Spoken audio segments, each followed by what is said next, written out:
Gonna clean up your looks with all the lies in the books to make a citizen out of you. Because you sleep with a gun, they keep an eye on your son so they can watch all the things you do.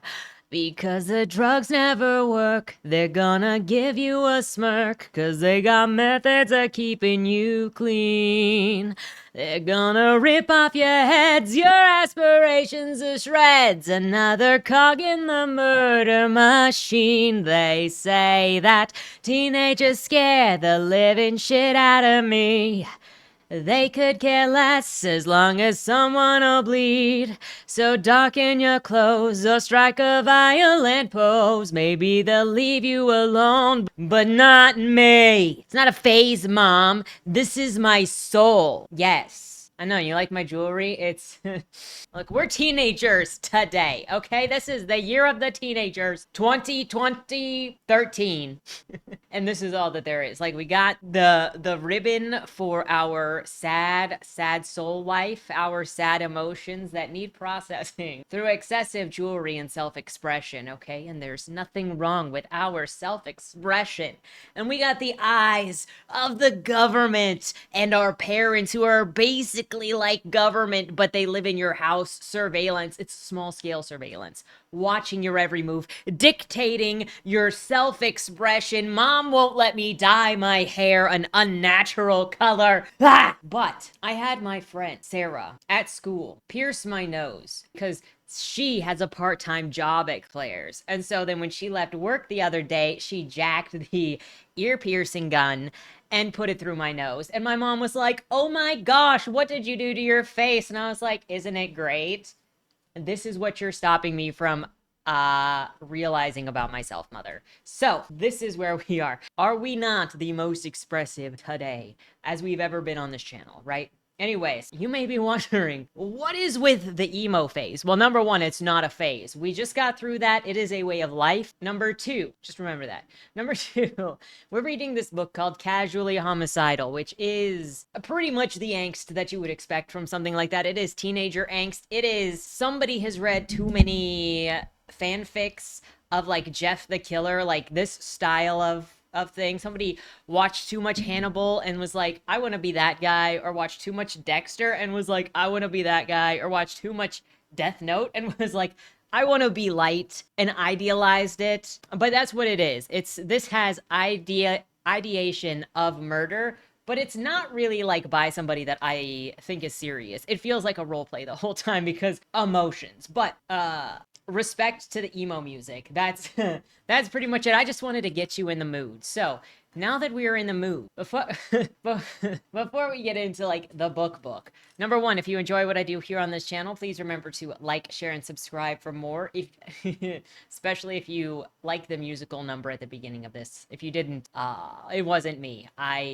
Number two, if you would like to be featured on this channel, check out the links down in the description below. The number one way to be featured is through Lemoy, the monthly prompt writing contest, where I give you a prompt, you write a short story using that prompt, and on the first Monday of the month, we bask in your creativity. That's coming up this Monday.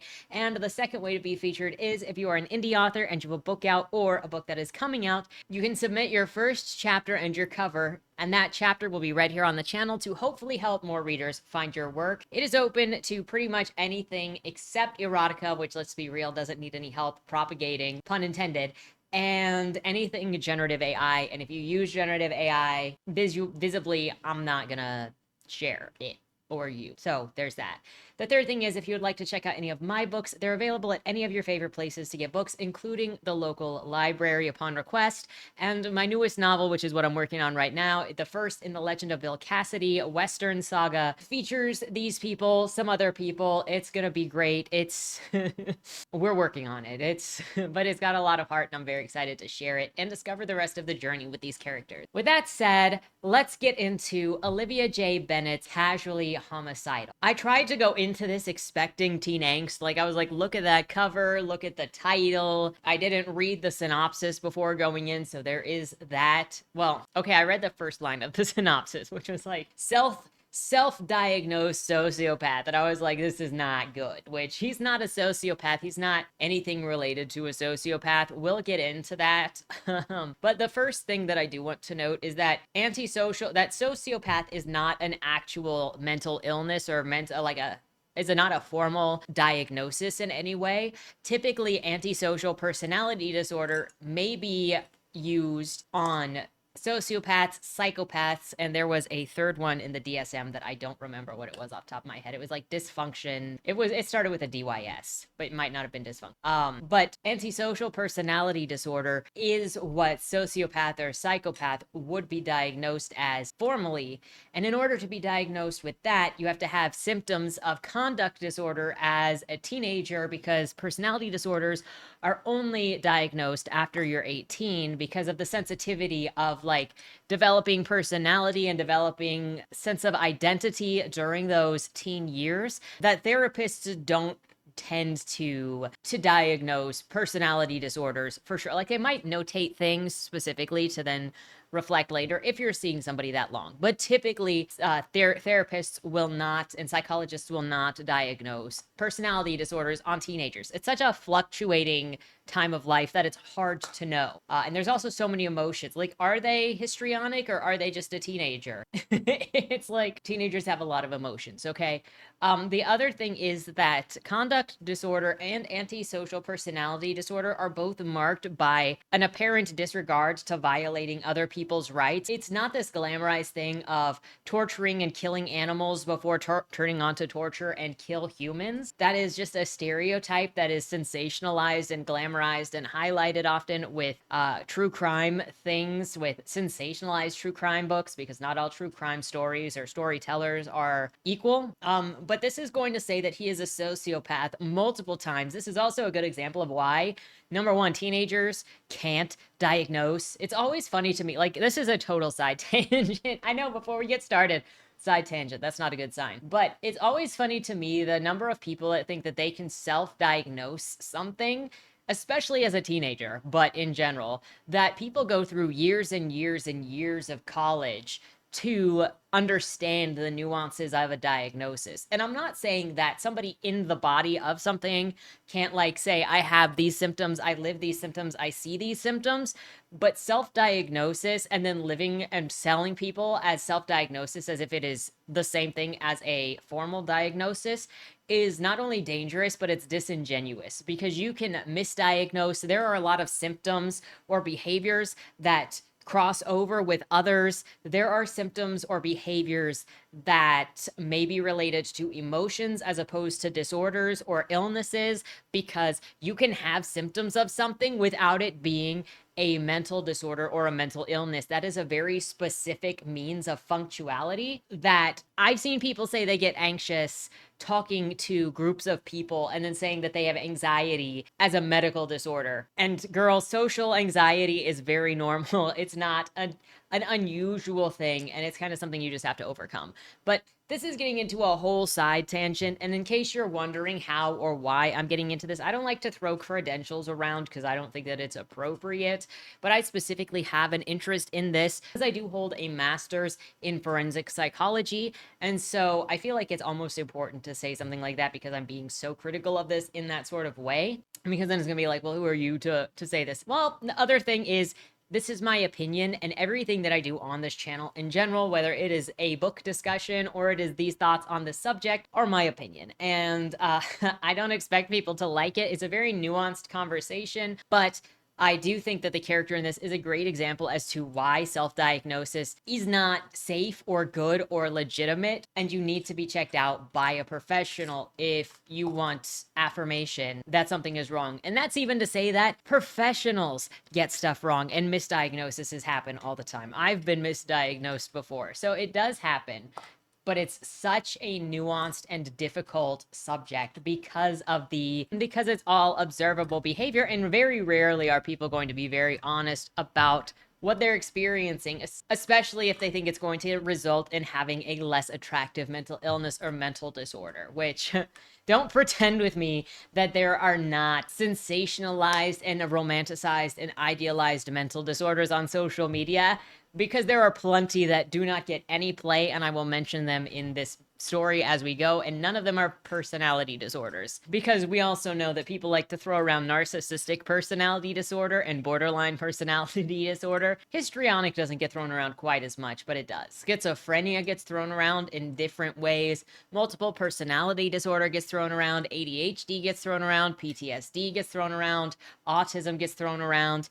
And it's like always those and not the ones that I'm going to be sharing. Anyways, there's that. Now, I will say that I haven't read or watched too many road trip shows or books or movies.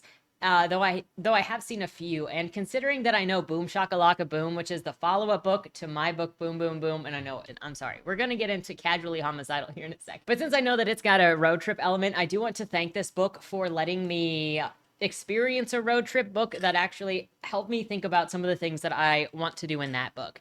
Another thing is, I do want to say before I get into this that I appreciate that it ends on a happy note, on a hopeful note, and it is encouraging, because I think too many books that are targeted at teens are negative and doomer and tell teenagers and kids that they should give up and everything is hopeless and they're going to get abused and nobody cares about them.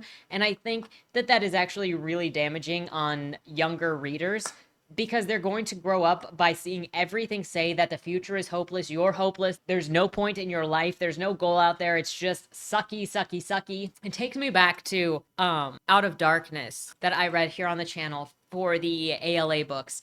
And Out of Darkness ended with the main character, Naomi, being killed by her father or her stepfather, her little sister being killed in an explosion that happened at the school, her mother dying of illness, and her boyfriend being shot by her father because her father was a racist, and also her stepfather raping her in a field in front of her little brother and her boyfriend before they both got shot and died in each other's arms.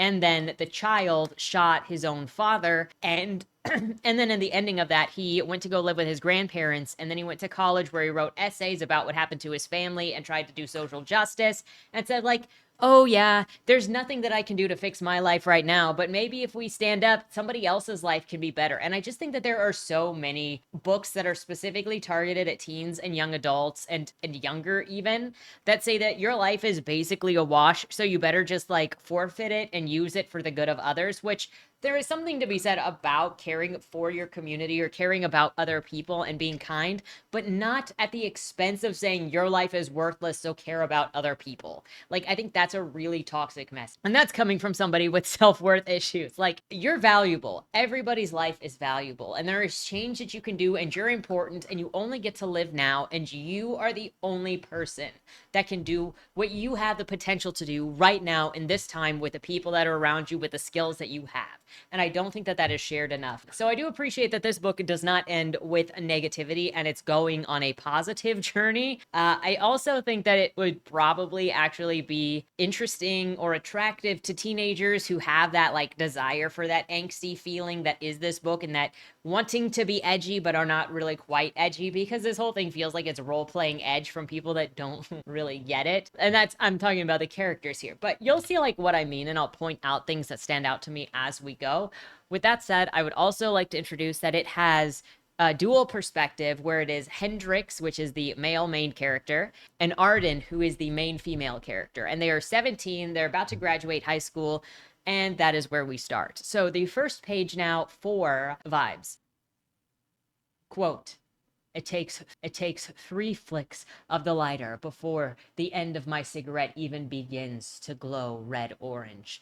When it finally does, I breathe in both the warmth and the tobacco, awakening my chest. Moths fly into the flood lamp above the back door, buzzing and pinging to their deaths. The cool spring night gives me goose flesh. The door to my right peels open, and a shaft of light floods the dark alley. Already I'm annoyed. It's Michelle. Arden, I mean. We usually work together on weeknights. She peeks her head out of the door. Her tan, freckled skin makes her look like a leopard with albinism. ominous. Some guy wants a malt and I don't know how to make those. I know that you're on your break, but could you please come in and make one thing? Scoffing, I roll my eye. Most of the time, Arden and I are in a nice limbo of an acquaintanceship, a comfortable gray level of human interaction, of course, until she goes and does something insufferable like this.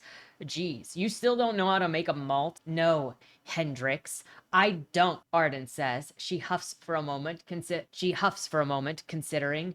And I won't tell Lisa that you steal a quarter of frozen yogurt every third Wednesday if you do this for me. I'm just amazed that Lisa, our boss, hasn't noticed yet, or that the cash drawer is always a few dollars short when I close. Fine, I spit. Arden looks at me expectantly, but I sneer and waver off. Can I just have this one cigarette in peace? Sure, but you don't have to be a dick about it. She sighs and shuts the door. In, out. I pull up the sleeve of my work shirt and put the cigarette out on my own skin, savoring the endorphin dump that lights up my brain like the 4th of July. So this is how it's gonna be. Huh? I forgot he starts it out by throwing a fit and he needs to go and do his job. And I get it. You're on your break. Who wants to be interrupted when they're on their break? But also this makes me go, how long has this chick worked at this shop and doesn't know how to make a malt? Isn't a malt just a milkshake? So you freaking just put the yogurt in the cup with the milk and then you...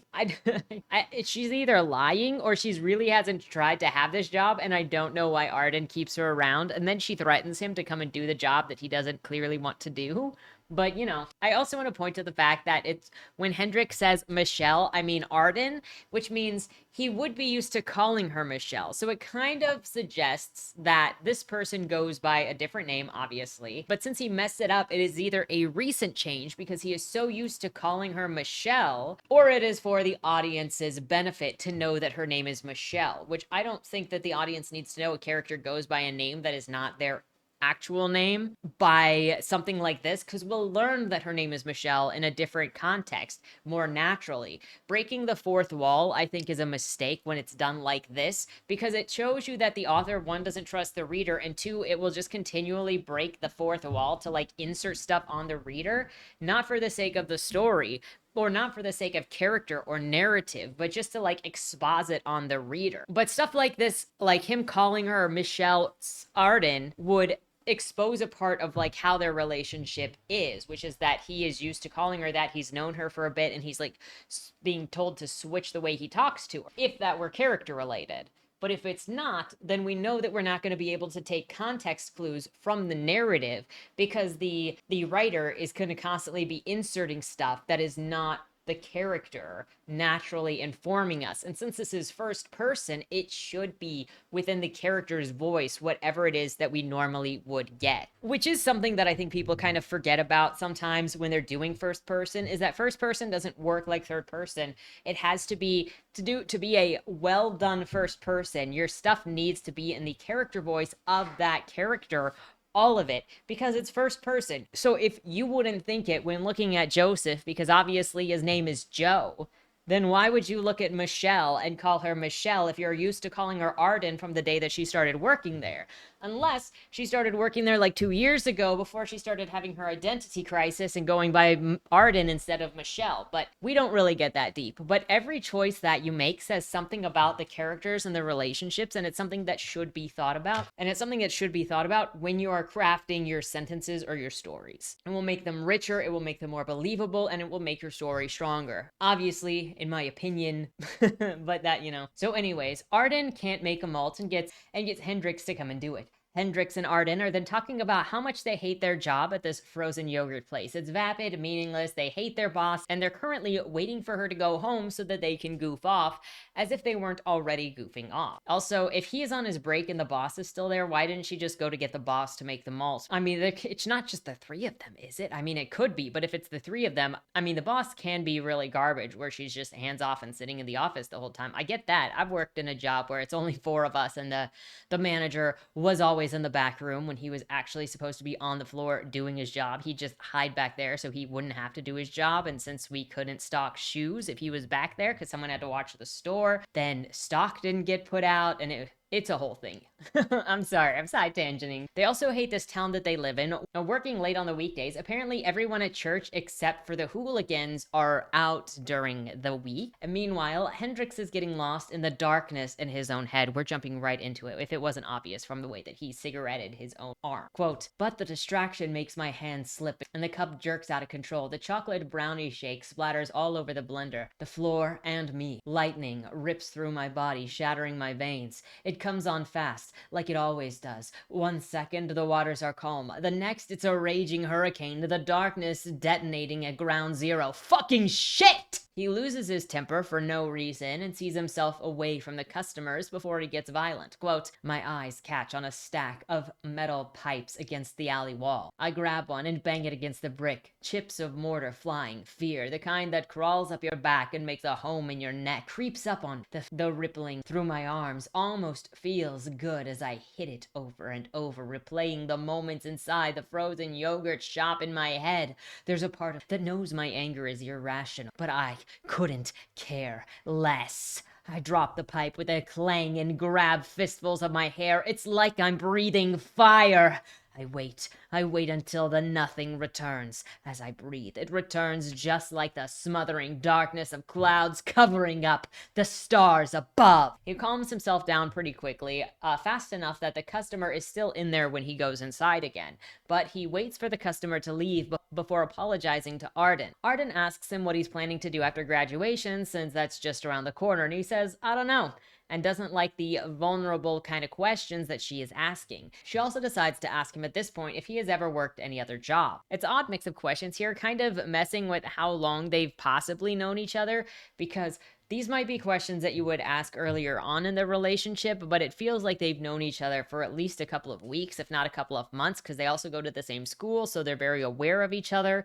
But with that, then it feels like she would have asked this stuff the first day that they worked together, or within the first week that they've worked together. And so again, it just feels like asking questions for the sake of the reader, but not for the sake of the story. Not that these questions even matter to building the character, because they don't. Arden says that she wants to hang out with Hendrix more, and he thinks about how he wants to gut her. There is no impetus for why she decides she wants to hang out with him more, she just does. He goes home to his abusive father, who is a drunk and violent, and basically kicks him out after attacking him. Hendrix ducks into his shed behind the house, where he's got a bunch of mice, and cuts one to pieces, leg by leg, for the relief that comes with the control that he feels when torturing animals. But the relief is short-lived, and he decides that it is time to do something bigger. To me, this feels both sensational and rushed, because we didn't actually spend time getting to know who this character was. It was like, I need to show you the guy with the lightning in the background going just to show you how dark this darkness is. But it didn't introduce you to anything interesting, anything likable, and I'm sorry, making your character want to kill people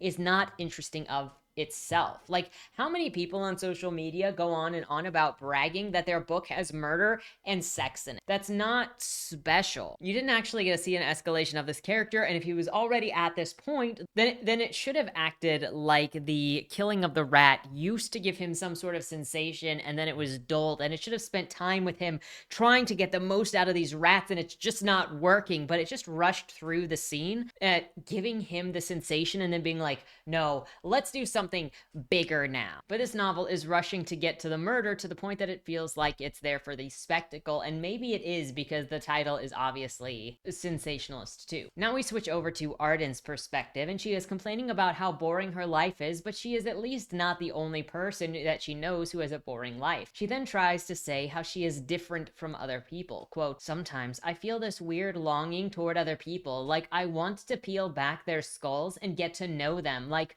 really know them. I feel that way with Hendrix. I don't know why, but I just do. I don't know what this really implies here. I guess mostly that people don't want to get to know other people in a pulling their skin back to reach their fingers into their skulls kind of way, or crack a skull. Honestly though, peel back the skull doesn't really make sense, because skulls don't move like that. You're either peeling back the skin or you're cracking the skull, but you're not peeling a skull back. Additionally, we find out that she is one of the only upper class people where she lives lives in Montana, otherwise the area is depressed. Her mother is in politics, and that's how she's gotten so much money. She's bored, hates where she is, but has all of the privilege in the world. She says both of her parents work nonstop, even though they don't really have to. How does she know what her parents' jobs demand of them? That they don't need to work as much as they do, or they're not on call or something like that. I mean, her mom's a politician, so obviously she's needed zero amount of the time. It's just basically being on welfare at that point. But still, her reasoning goes, quote, I think they work so much because they're afraid of not doing anything. They're afraid of the quiet, of the stillness. They think that rest equals idleness, that nothing greater ever comes out of leisure, that their status somehow makes them different from the people in this poor red state, that they are strangers here, when they too have grown up from the same hick dirt everyone else has. She then goes to see her brother, who is playing video games in his room, and she interrupts him to get attention for herself. She doesn't really care he's in the middle of a match or anything, and instead tries to bribe him for his attention. Quote, come on, Max, talk to me, dude. Your valiant sister has returned with your favorite frozen yogurt. It's true. When I work late on weeknights, I try and bring Max home one of his favorite flavors. He likes Butterfingers too. Something I'd like to note here is how it breaks the fourth wall again to explain something to the reader, just to tell the reader that Arden isn't lying. The narrative has often done this the narrator has done this in a few different ways, telling me when Hendrix corrected himself from Michelle earlier, it was for the reader telling me that when Hendrix corrected himself earlier to say Arden instead of Michelle, it was for the reader's benefit. Arden decides to be the most obnoxious older sister desperate for attention and picks up 0 of her brother's social cues. And by social cues, I mean he tells her straight up to go away. And instead she goes, quote, come on. Instead, she goes, quote, he rolls his eyes and dodges around me to try and see what's exploding on the screen this time. Hardening, I peel away from the screen. I duck behind Max, wrapping my arms around his neck. Hey, tell me about your day. How are you and Haley doing? How'd that history test go? He cringes, trying to break free. Sure. Now leave me alone. I'm kind of in the middle of something. Did you do your homework? I might be able to help you since Dad's busy, or we could go outside. It's not too cold out anymore, and the fireflies are out this time of year. You remember how we used to... Come on, get off of me. He drops the controller just long enough to peel my arms away. No. She keeps pushing him for attention until, quote, no. Max snaps. Just leave me alone. God, you're so annoying. This cuts deeper than it should. I breathe for a moment. Standing, I say, it's almost midnight. You should be getting ready for bed. We've got school tomorrow. Shut up, Mom. Yeah. And where is Mom then? I dig my eyes into his profile, but he hasn't even looked at me once. Without thinking, I reach behind the TV, grab a handful of cords, and yank them out. What the hell? I just lost all of my progress, Michelle. Max springs up from his beanbag, throwing down the controller and headset. So she was all good to do anything and everything with him until he told her no, and now she is trying to push him to bed. I wonder why he wouldn't want to hang out with her. Now I get it. She's a dumb teenager. She's actually 17, 18. He's 13. She's acting out because she is not getting the sort of attention that she wants, but also you'd hope that she would reflect on the way that she treated him at some point in the story if that was going to be her character flaw. She never thinks about how she treated Max or why he wouldn't want to hang out with her or why what she did right here is like questionable at best, but also would influence him to say, I don't want to hang out with you or do anything with you ever again because what the frig are you doing? After begging him for attention and throwing a tantrum, she then yells at him for calling her Michelle and again yells at him to go to bed. He goes to bed just to get away from her, and she is thinking of how guilty she feels for mistreating her brother as poisonous and contemplates breaking his game disc. And Arden decides to go for a drive to get away from things, acting like driving will get her away from herself, and feeling the speed fills her with this feeling of something, which is better than nothing because most of the time she feels nothing. As part of her driving routine, is angsting at an empty intersection. Quote, I'll sit at these empty intersections late at night, staring into the darkness, letting the music flood the car, hoping the street lights can worm their way into the uninvited, hollow feelings that drills holes in my heart. Hoping the streetlights can worm their way into the uninvited, hollow feeling that drills holes in my heart. I'll sit there and soak in the textures, the sound, the lights, and how it all feels, as if being fully present in the moment somehow gives it meaning. I let the pain in fully, and I let the pain in fully at these times. I let the pain in fully at these times because it wouldn't dare. I let the pain in fully at these times because I wouldn't dare to let it in anywhere else. Everything is silent here in the liminal space. When I'm in my car, I don't have to be anybody. I'm not a daughter or a sister. I'm not a student or an employee. I'm just me and all of the in-between. She gets to her lookout point to take some pictures and chill, but hates all of the pictures. She smokes and thinks about how horrible her life is again. Quote, I'm faced with two snapshots. One of what my life actually is: absent parents, disconnected brother, a dead-end job in a dead-end town, and another of what I want to be. Something significant, something real, something full of love and fulfillment, in a kaleidoscope of all the strange and beautiful things that life can be. She decides that it's time to head back and think about one day that she decides that it's time to head back, and then she thinks about how, like, one day she is going to decide just to not come back and to just keep going, prepping the reader for the road trip to come. Now, I get the existential crisis that is like the transitional period between 18 and like 24 specifically, because what you've been used to is changing heavily most of the time. Your life experiences, your expectations, trying to figure out what you're going to do with your life. But number one, her parents aren't absent, and we're going to see how her parents aren't absent. I don't know if this story had a change of ideas as it went going or like what, but the parents are not absent.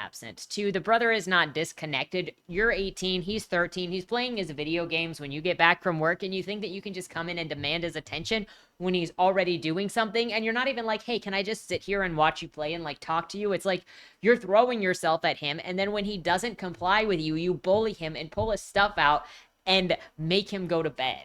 Nobody would want to hang out with you when you treat them like that. But he is not disconnected. You're an asshole, and he's not hanging out with you. It's also a dead-end job in a dead-end town. Your mom has a career. Your dad has a career. You're 18. What kind of job do you think you're going to have? It's probably your first job. And she doesn't even know how to make a malt. Like, she's complaining about the job she has, and she can't even do the basic minimum things related to her job. What kind of job does she think she can get without putting any effort into any job that she does? Yeah. It's selfish teenager time. So that's what that is. We return to Hendrix with, quote, when I was 13, I asked my dad to take me to a psychiatrist. He then asked me if I heard voices. I said no, because I don't. Some things that people say just stick with us more than others. What my father said next was one of those things. Hendrix, grab what's between your legs and buck up. There's nothing wrong with you. Funny how things turn out, isn't it? So instead, I had to resort to the desperate, clinical, and bizarre corners of the internet. The thing about the internet is that if you look hard enough for something, you'll find it. I browse mental health articles, opinion pages,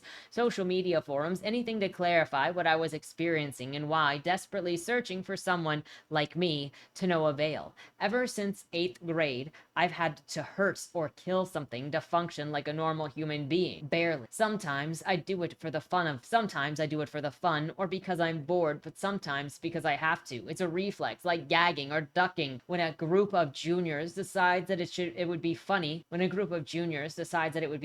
to beat up the residents' weird freshmen. So he's saying that he has a violent response to being bullied. That's not something weird. That's a survival response. That's a regular response. This is also what pushes him into saying he is a sociopath, but you're not a sociopath just because you like torturing animals. It's more likely that he's a sadist, if anything, in that category, but he's actually just got poor coping mechanisms. Quite honestly, he just doesn't have the life he wishes that he had, and I think he idolizes, romanticizes, and imagines what he would like to be true about his life and himself, because it's less pathetic than it is that he feels about himself. But we're also hearing that, hey, I do this for fun or because I'm bored, but also as a reflex. Pretty much covers everything, but you can't call it an impulse issue and something that you need to do for your feelings, that it is an impulse if you're going to be planning murder, which is what he does. He decides that obviously we saw it in the first chapter when he goes, hey, I need to kill somebody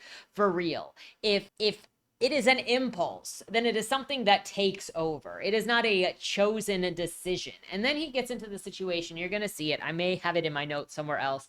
But he says, I need to kill Arden. I need to kill Michelle. I'm going to do it. But then he goes, wait a second. I'm going to get to know her first because it'll be better if I know her before I kill her. And so if you're making those sorts of decisions, you have full control over yourself, and you are finding reasons to tell yourself not to kill her yet because you're actually not that person. You're just role-playing whatever it is that you think is cool or idealized or whatever. So Hendrix is at graduation, doesn't want to be there, says that he is only there to blend in with everyone else, to look normal, but I don't know why he cares about looking normal when he doesn't look normal in any other circumstance and doesn't care about fitting in, especially since he's probably not going to see many of these people ever again. It depends on if he stays in that small town or not, I suppose, because if it's a small town, he's probably going to run into all of them for as long as any of them live there. Anyway, Arden doesn't talk to him for very long.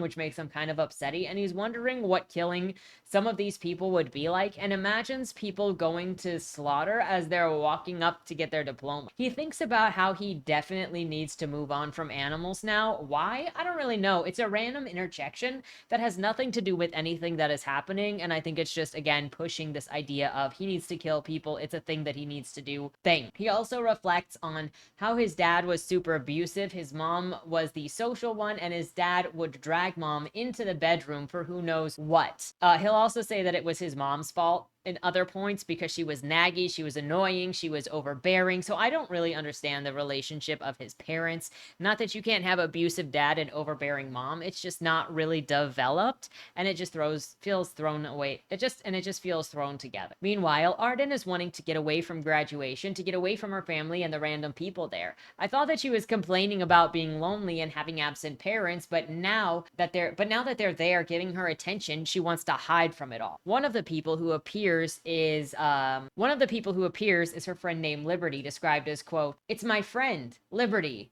I can already tell. We've got to get pictures together." She comes up and hugs me from behind. "Oh, hey, Libby." She's not my favorite person, but she makes jokes in art class with me, and her pep is kind of infectious. Again, she didn't want this attention, as she has been saying since we've met her, that she wants attention. She craves attention. She's not getting the attention she wants, and now she's got, like, this really good female friend, and she's like, girl, don't pretend that you are mad because your brother is, quote, disconnected. This is a you issue.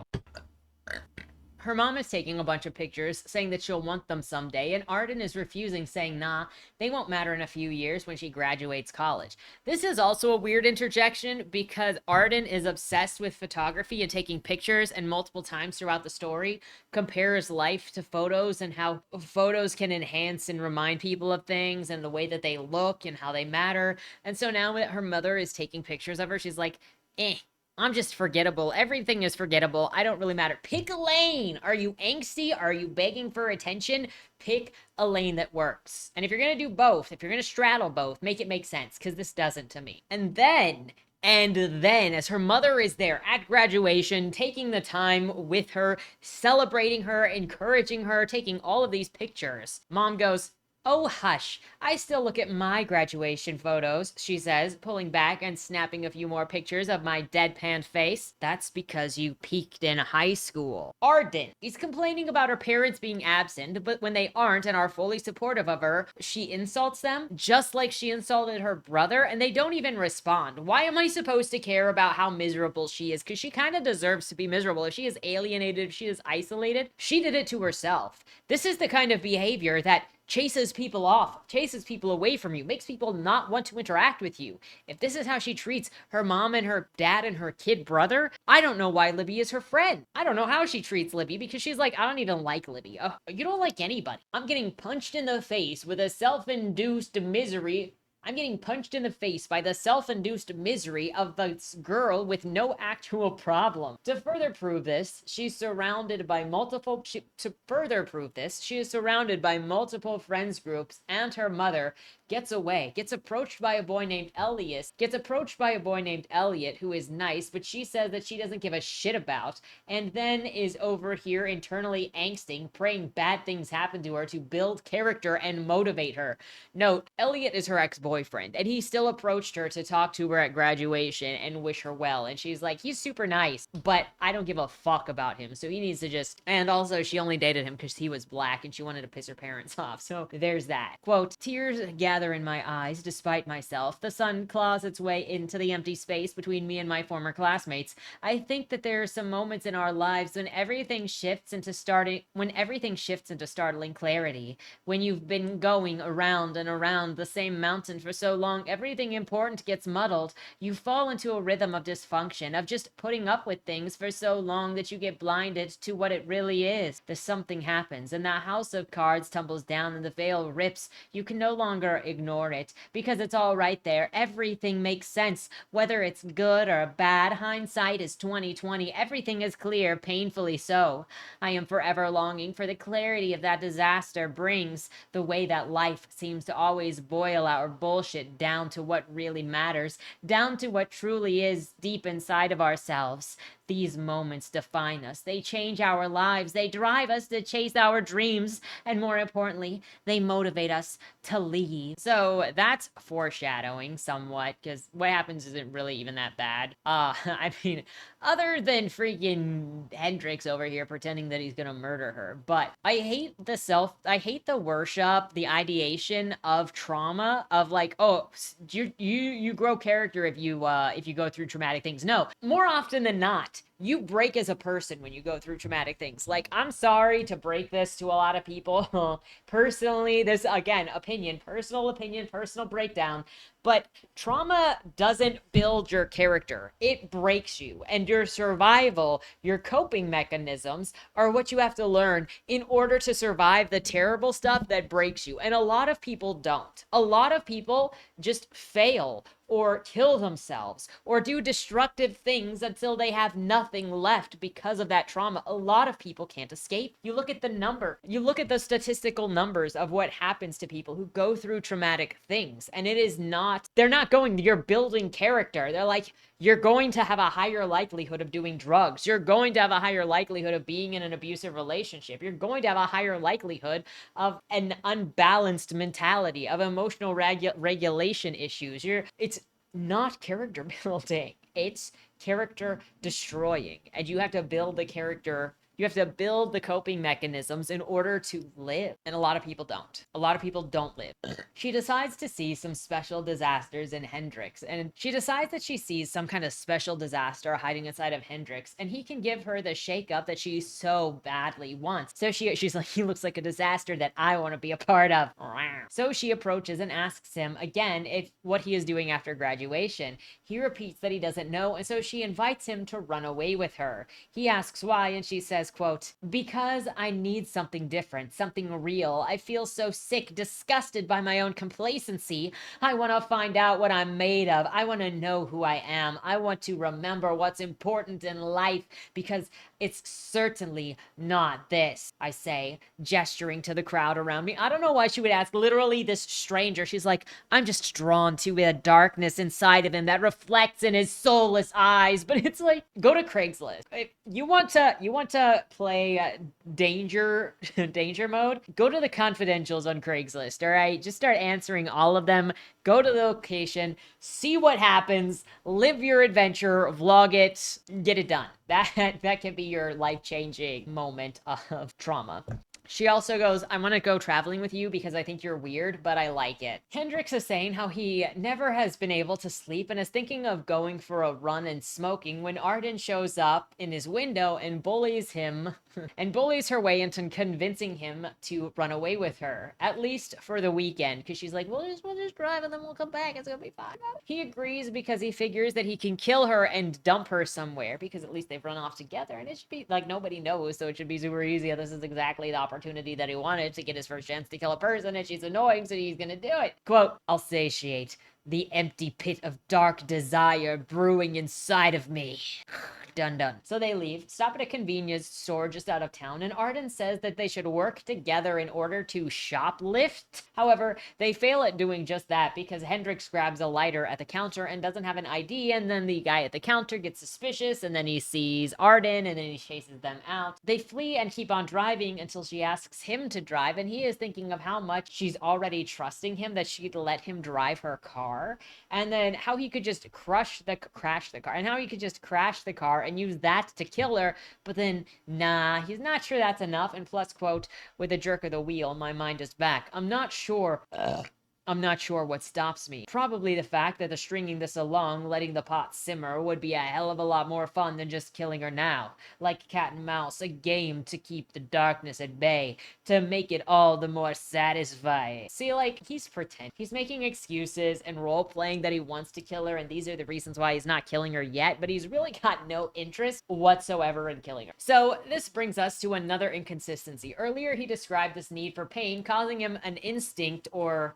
like a gag reflex, causing him to have an instinctual or a gag-like reflex to killing. However, here he is premeditating and making for it. The two of them get a bit away and find a hotel. Once in the hotel room, they realize that there is only one bed, and Arden is all in her head with angst. Quote, in this quiet darkness, I realize that we are homeless. Hendrix and I are without a home in the figurative sense, because I don't think either of us ever truly known what home means. We are in limbo, some strange in between of forever and nowhere all at once, again in this musty motel room with my strange acquaintance of a coworker. Life flashes around in my head like a picture show. The fabric unfolds, the threads unfettered, spilling onto the carpet beneath my feet. Yet another glimpse of what could be. Arden, y'all aren't homeless. You're role-playing. You're a runaway. And when you literally chose to run off after your parents were there for you, celebrating your graduation, taking pictures of you, encouraging you, and you're like, I have no home. Please. Also, she started this whole section talking about how she used to date Elliot only because he is black, only because he is the only black person in her town, and she knew that it would make her parents mad because they're racist, but she's not really cognizant enough apparently to realize that doing that also makes her racist. She's at least got some kind of issue going on, all right? They then leave the hotel the next morning, get driving again until they decide to stop at a pub for lunch. Cops walk in. They both get super nervous about being there and being caught for the issue that they caused at the convenience store. Like, they're a town or two over and they're like, oh, the cops are out to get us. And again, you're like, teenagers. These cops likely don't even know what the frick you did because it's a different jurisdiction, but they're just so dumb. Hendrix, despite being nervous about accidentally drawing the cops' attention, decides to go outside and smoke. Because, you know, a teenager underage smoking is not going to draw any attention whatsoever. Nothing happens, and they drive away and continue to roleplay that they're being chased by the cops. It literally feels like they're faking this paranoia to, like, be we're runaways. We're running away, and we're literally wanted criminals because we robbed a convenience store. Like, guys, does my mustache work? Can you recognize me? What if I go, Mamma Mia? Am I recognizable? What if let's get this, oh, there. It's, if I do the, it's not a very good Midwestern accent, that's for sure. If I talk like this, do you still recognize that it's me? Hendrix makes more excuses for why it's better to get to know his prey before killing. He's role-playing what he thinks a killer kid would be in order to cope with his crappy dad and his lack of mother in his life, because he has got no control over anything, so he's like, let me just pretend I got control over this, which I'm pretty sure if Hendrix fought Arden, she would also beat his booty into the grass, and then he'd be like, my complex is worse now. At this point, I'm not even sure if the rats that he had in the backyard were real, or if he was just, like, making stuff up again. As they drive, Arden's dad calls to ask where she is and what is going on and where she's been, and she's covering until she hangs up, and then she says, quote, Arden rolls up the window, shutting us in a bullet of our own misery. If they really wanted to find me, they could just get the police to track my phone. She scoffs, slumping back down in her seat. I'm actually not surprised. They only care about me now that I'm gone and left. I think they've always cared about you. I think that you just don't appreciate the way that they do. I think that you're a selfish teenager. You're self-centered. You're not noticing the way that they are caring because they were there for you. And then you called your mom peaked in high school. You ever gonna apologize for your attitude, Arden? No, she's not. She's not. If my parents really cared, they just call the cops and check my phone. How do you know those cops weren't at that restaurant? Because they did just that and then you booked it. I'm just saying. Arden tries to get Hendrix to talk about his mom after he's all jealous that her dad actually called her to try to figure out where she was, but he snaps, slams on the brakes, and scares her. He reminds the reader that he wants to kill her so freaking bad, but doesn't, and instead thinks about this terrible monster inside of him that's getting kicked into the light by her monster. I told you, if they threw down, she would massacre him, and he wouldn't even, like, he's not going to therapy now, but he would just be like, I am so embarrassed of myself, I got beaten by a mommy, and that's not his thing. He's not it. Quote, a great monster inside began to stir in his slumber, something greater than this present darkness. Arden's monsters are dragging my own, kicking and screaming into the light. You know, I actually kind of wish that they'd had two different perspectives. Instead of her being like, I hate my family for not doing the right thing, for not being the kind of people that I wish they were, I'm gonna run away to get all of their attention, because the kind of attention I've got right now just isn't enough. I wish that she accepted and embraced her privilege, and that she was like happy and her parents were funding her to go on a road trip so that she could have, you know, this hurrah as a congratulations for graduating before she goes to college, because they're all scared, and she's like, I don't really know who I am because I've always been the kind of person that my parents want me to be. And so then she goes out on her own and she kind of starts discovering this stuff on her own, but she also is just a nice girl, and she sees Hendrix at graduation all by himself. His parents aren't even there, and she works with him, and she thinks, hey, maybe I can do a nice thing for him too, and I can ask him if he wants to go on a road trip together. Like, we can celebrate together. It doesn't put me out any, and I work with him. I like him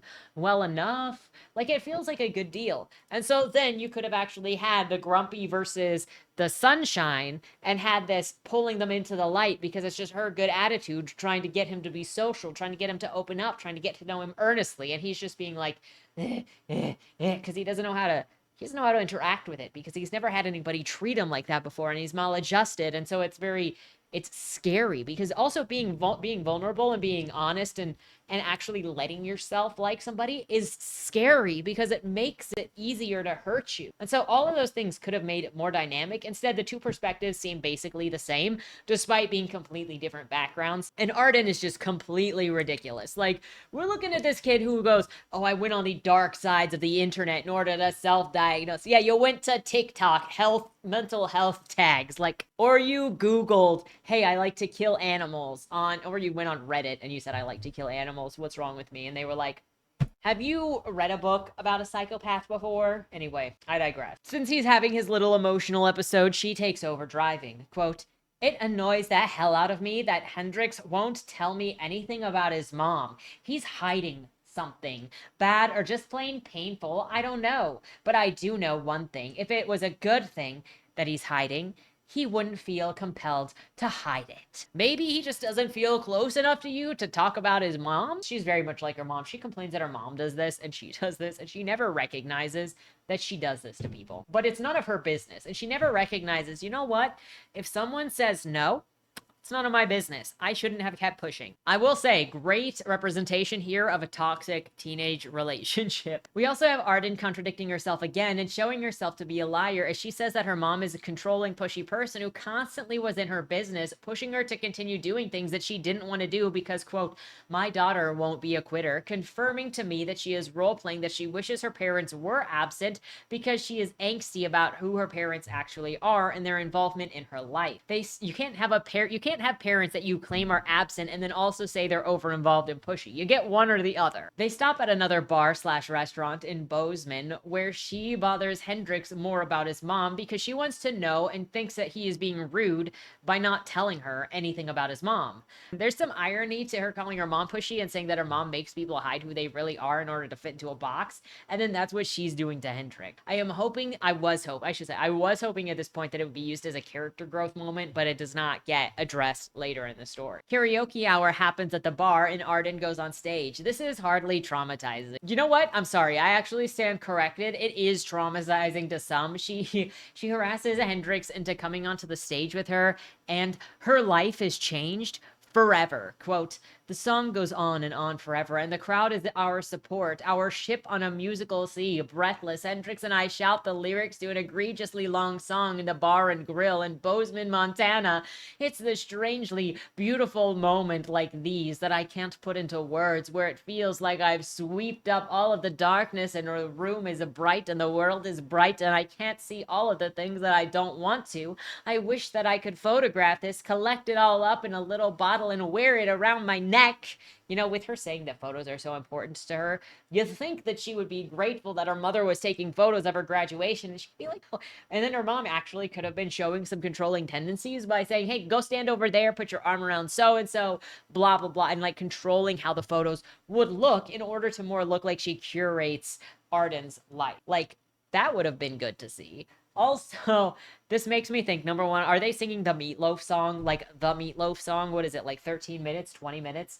It makes me think, the year that I went to see Sam in 2012, we went to some anime conventions, all right? And I sang karaoke at one of them. It was when I was dressed as Ellis from Left 4 Dead 2. And there was somebody in there there was a drunk lady that was having like the greatest time of her life. I remember her. She was like in the front row, just like got her clear cup drink, like doing all of this, so much swaying, so much just like jamming out. But there was somebody that went before me that did a super long Meatloaf song, and it was like the song that never ended. I'm like, I'm already nervous. Stop torturing me by making me go through this. Oh my gosh. Anyway, they sing a bunch of other songs, make the biggest performance to the point that it's noted in the narrative that they were the biggest performers, the favorite performers that night. And then they decide to stay the night in Bozeman. Still, Arden feels empty when things get quiet, and she doesn't know how to fix it. The two of them at the hotel are then watching cartoons on TV, the sort that Arden used to watch with her brother when he was little and she was in middle school. She starts crying and dumping on Hendrix about how her parents are overbearing and pushing both of them to where they want them to go. I should have seen this at the graduation. It doesn't sound like they're absent again.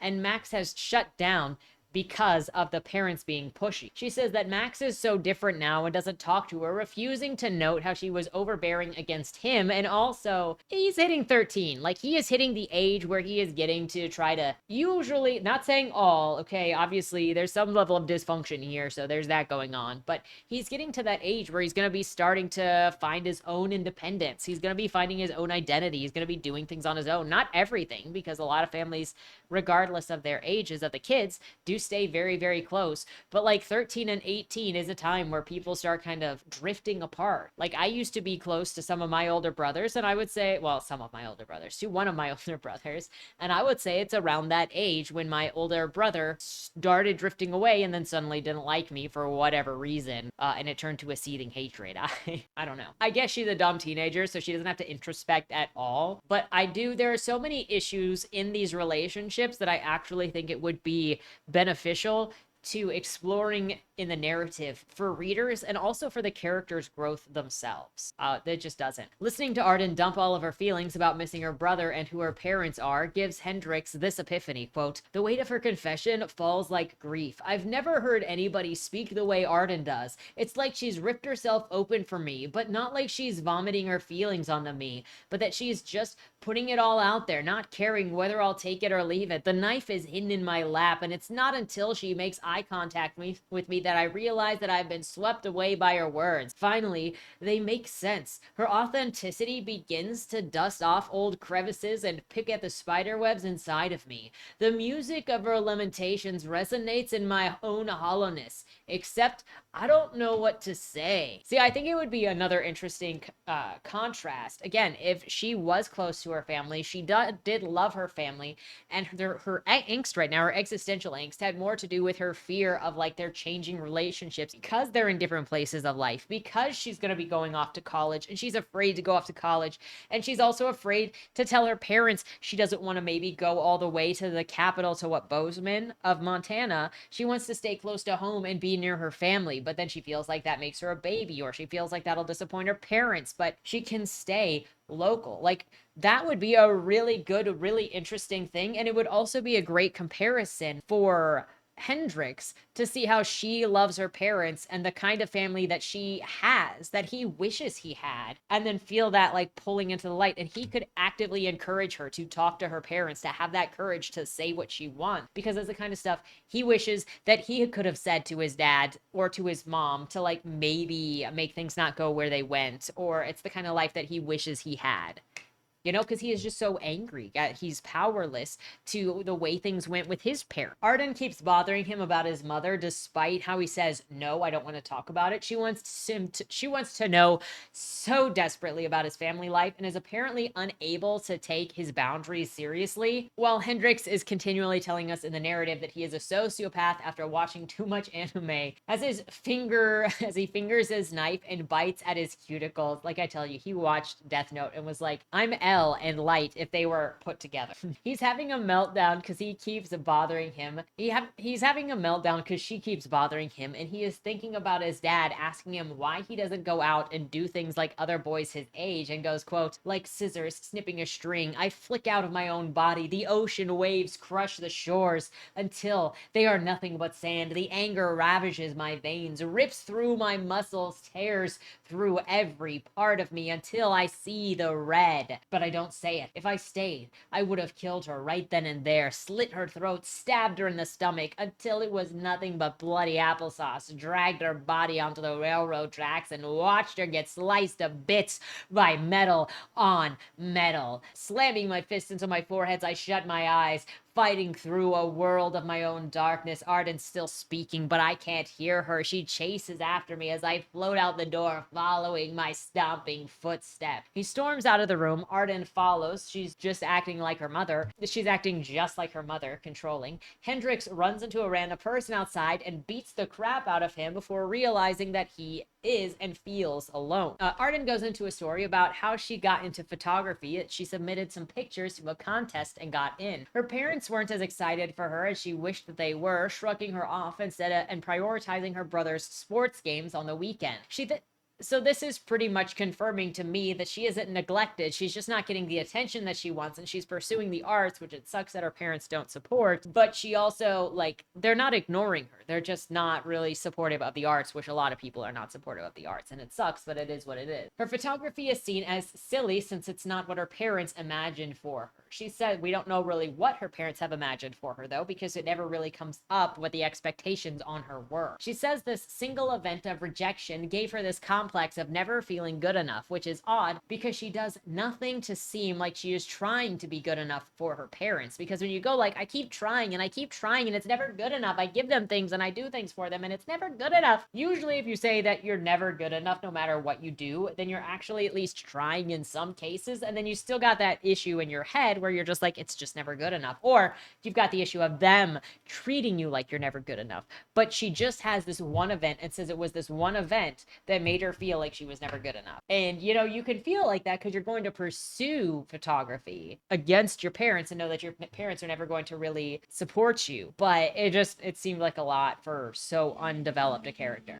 Now, it would make sense for her to rebel against her parents because she always felt like a failure. So who cares what they think? But it's not what she is expressing here. She feels abandoned by them, desperately wants their attention, and obviously does not know how to go about getting any attention that she wants, considering the way she approached her brother earlier, and also the way that she used Elliot in order to get her parents' attention, but just in a different way. And then she approached Hendrix, which is likely another way to be like, she ran away and approached the dangerous looking fucking loner guy at school and ran off with this random boy she's not even friends with. Because it's like, yeah, you would think that my parents would just be like calling me nonstop to figure out where the heck I am because this is dangerous, but they're not, so I guess they don't care. Point being, she's maladapted, if anything. She is struggling with teen angst, with a sense of identity, and with having her needs filled because she's not really listening to how other people communicate, but she is also not communicating very effectively either. Her running away is just her newest attempt to get her family's attention the way that she wants it.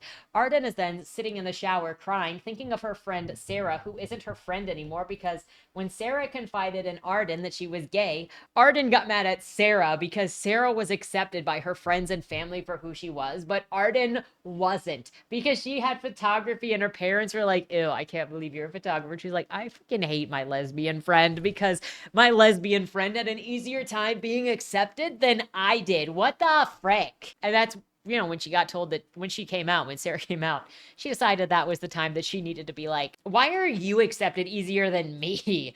What message do you think that sends to your friend? Anyway, what kind of message do you think that sends to your friend when you say something like that in that context? Arden not only said that, but also she shoved Sarah into a lake in that moment. Sarah pretty much gave up on the relationship, and Arden is like, well, I guess I wasn't valuable enough to you then if you're gonna end the friendship over that. Girl, you were not a good friend, okay? You didn't apologize. You didn't try to apologize. Of course she's gonna be mad at you. She's a teenager. What did you do to recover that relationship and that trust? Nothing. Nothing. You just thought, what about me, though? Girl, you did this to yourself. They get to the Beaver National Park, purchase camping gear. She apologizes for bugging Hendrix about his mom and says that she'll try not to do that to him again, all after having her crisis of how she treated Sarah so badly, but she also always wanted to be authentic and failed. She then insults Hendrix for smoking cigarettes while she smokes pot and says, well, at least I'm not addicted, immediately after saying that she needs pot to cope with life. Girl,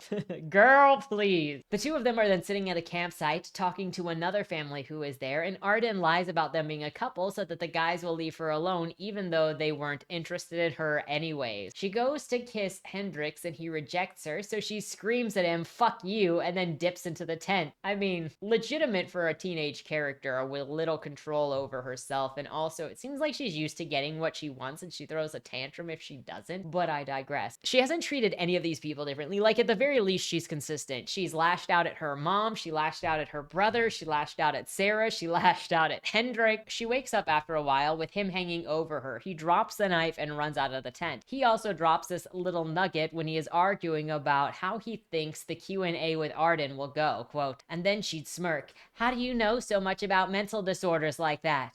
Because I think I have one, is how I would have responded in a different world. Arden is then recounting how bitter she is that her friend had parents that she wished she had because hers worked longer hours and she just wants her parents at home. She calls her childhood meh because, quote, all of these slightly less moments add up, and how she couldn't escape things. Quote, my eyes fell on a word filled with yearning, one that reminded me that escaping to a fantasy world never attainable, a forever reminder that I'm stuck here. As I read the definition, my heart jumped into my chest, my cheeks flushed green with envy, and then I fell with disappointment that I understood this definition all too well. I looked up the Princess Bride poster on Sarah's wall and the shelves of fictional fairy tales, and I longed to jump inside at the ripe age of 13. Now, go with me on this. I'm confused what trauma is here. A lot of kids imagine and play pretend at 13 and younger, and they write stories. Why is she thinking that she is some kind of special because she wants fake stuff to be real when she's 13? This just reminds me of how much she hates growing up because she wants to live in fantasies. She's afraid of change, which is legitimate. I just wish it would actually eventually explore that, acknowledge that. It just really doesn't. I don't expect her to know that that's what's going on as it's going on because she doesn't really know herself. I just kind of, if you're gonna put it in there, like, the elements are there. The elements are there to explore this character. It just doesn't happen. When she wakes up, she apologizes to Hendrix for kissing him. They leave the campground and she drives. I guess that we aren't talking about him and the knife that he had while he was hanging over her. In the car, she knows that Hendrix is trying to sleep, but decides to complain to him about her brother being selfish now, though he didn't used to always be like that. She also resents that her mother might like Max more than her. And she rants, quote, I see myself in Mac, both in who he was, the silly, carefree tree hugger whose only choice was to see the good, the who he and who he is now, jaded and disillusioned and caught up in things that don't really matter. Both of us aren't so different anymore. Our innocence is gone. I suppose both of us are just trying to fill it back up because everyone loses at least a little bit of childhood magic when they grow up. This is not the world of fairy tales anymore. This would make more sense if we actually got to see more of Mac doing anything, but we didn't get hardly any time but that one scene with the video games that she interrupted. He was just playing a video game. She had been at work all day. He was not going to just put down his game in the middle of a match to talk to her when she swings the door open and is like yelling at him for attention, let alone when she's going on and on about like threatening him for attention. There's weight here that's being talked about that wasn't shown in previous scenes where these characters existed, and I see it wanting to do this theme of growing up and becoming jaded and realizing reality and having to face reality and find your footing in this all new world of when you're an adult and when you recognize like what you can't do anymore as a kid, or when the magic is gone, or what feels like the magic is gone, and how to like sustain the magic anyway. Like, I understand those things, but you're telling me that while she was super imaginative, looking longingly at stories on the wall when she was 13, he's already well to the same level of jaded that she is because he was playing video games when she came home. I mean, people can be dicks online, that's for sure, but like, she wasn't even concerned that he was playing video games online. Her concern was getting attention. As they're driving, they run out of gas because neither of them had been paying attention. A stranger with a gas can pulls up and keeps telling them to get in the car,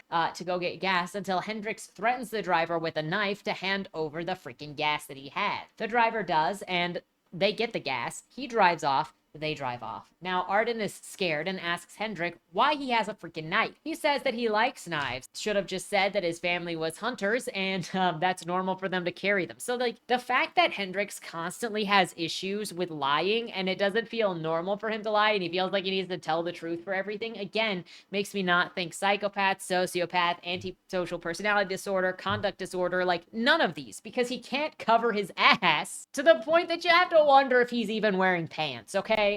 Like, Hendrix mentions that he only had one friend when he was growing up, and that guy's name is Josh. But he never told Josh about his family, you know, his family's drama, and Josh got upset by this. He personally felt too vulnerable to be talking about his family's drama to anyone because he'd come to actually care, so it would hurt if people stopped being friends with him if they knew the truth of his background and decided that that was cause to, like, end it all. Now, Hendrix and Arden meet this woman, and they go to this spring/hotel. They meet this random woman. They meet a couple random people during this travel, and none of them turn out bad, by the way. And this spring/hotel that they're staying at, they're the only two people there. Arden gets Hendrix into a bathing suit to go and play in the water, and they bond more until she hugs him, and that's all his life has ever needed. I guess. Is he incel coded? Quote, Arden moves closer to me and slides her arms around my neck, pulling me into her embrace. It's strange for a moment, like two mechanical robots bumping arms. Eventually, I wrap my arms around her, like a warm ember exploding to life in a cold tundra. I feel something, and it's a good something. It's those sparks, us all wrapped up in each other, breathing in the warmth and the comfort. It's kind of amazing. It's stirring, a settling of heaviness I've never felt before.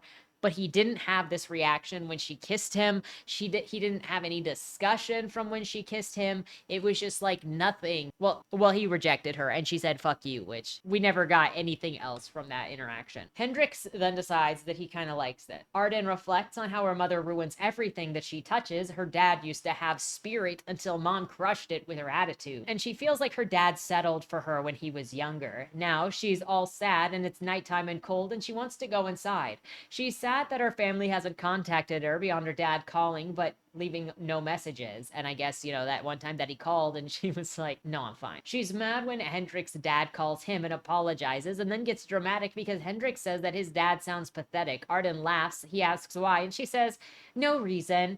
He gets mad and storms out of the room, and she screams into a pillow. These kids should not be doing this. It's not a good idea. She wonders why she craves authenticity and intimacy, but keeps messing it up. Maybe because you're a teenager. I'm just saying you're an emotionally unstable teenager. Maybe that has something to do with the outcomes of your relationships, because you're not like thinking about them. You're letting your emotions control you. It's difficult. It's a difficult time. Okay, I don't blame anyone. Difficult times for me in that time period. I get it. I remember we're all teenagers today. I should have smeared it. Oh my gosh. Okay, sorry. She then falls asleep thinking that maybe the only way to build something new is to burn everything down and let the new rise from the ashes of old. Craigslist. There's an easier way to do all of this. Craigslist. Confidential. Hendricks informs us how he became a PhD able to diagnose himself. Quote, "My parents were never the type to take their kid to the doctor because of behavioral problems. They just thought that it was because they didn't beat me enough when I was little. Since specialists and psychologists were out of the question, I had nowhere else to turn but to the internet. The thing about the internet is that the most desperate corners draw the most desperate kinds of people. As soon as I had access at home, I was just the kind of person who would crawl those desperate corners looking for some semblance of validation. Not all of it was deplorable, though. A lot of it was research at 3 a.m., trying to find a name for the sticky, numb feeling that invaded my body in times of stress, trying to find out if anyone else craved violence and bloodshed the same way I did, trying to find out if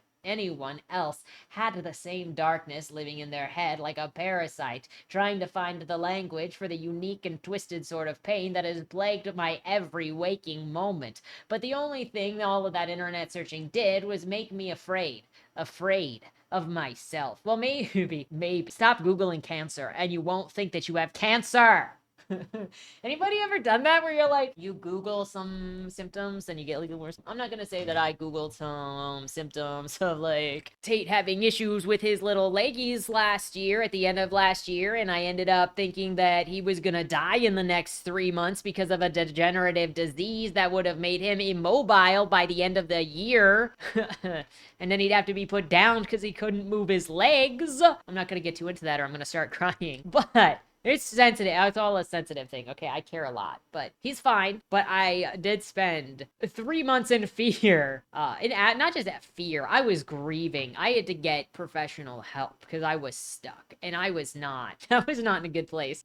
Even when I could reason with myself, because I could be like, I'm looking right at him. He's here, he's under, but anyway, I don't know if that was, don't Google cancer because you have a cough or you're gonna end up thinking you have cancer. That's the moral. Hendricks decides that because of the way Arden reacted, he's on the kill train again.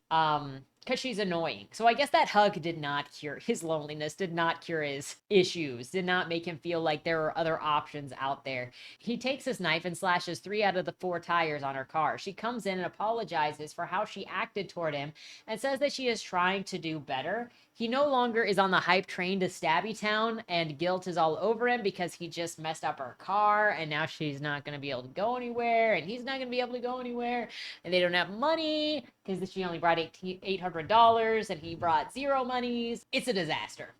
Arden then threatens Hendricks that if he ditches her and goes back without her, she might let everyone believe that he kidnapped and or murdered her, so he better stick around and not just randomly ditch her. Kind of surprised that bro with all of the psychology knowledge isn't clocking Arden with something. I personally don't think that she has any sort of mental disorder. I think she's just an emotionally unstable, unsure, anxious teenager going through a difficult time. I went back and forth in different, like, if I needed to analyze her for a mental disorder.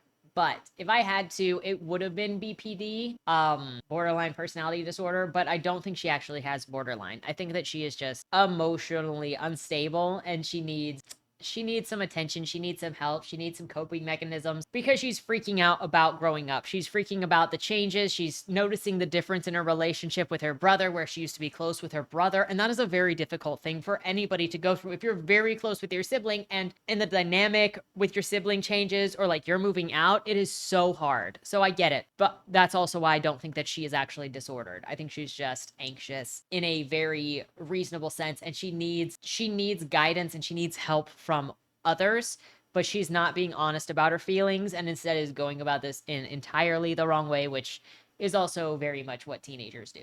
So the car is now unable to move, so they go and get bicycles, rent bicycles that they cut the the trackers off of, and they're going to go AWOL with the bicycles. After driving the bicycles through the forest for a couple of hours, they're lost because they have no navigation system, and Arden is panicking. She's then lashing out at Hendrix for being too cool in this life or death situation, and Hendrix runs off into the forest. I guess their phones don't have service anymore, so they can't use their phone for direction. Arden drops to her knees, abandoned and not good enough again. Can she blame him though? Can't she?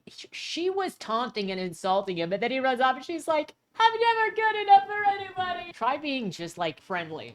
Like, that'd be good. Hendrix then flashbacks to when he decided to show his friend Josh his animal collection, and for some reason didn't think that Josh would respond poorly to any of it.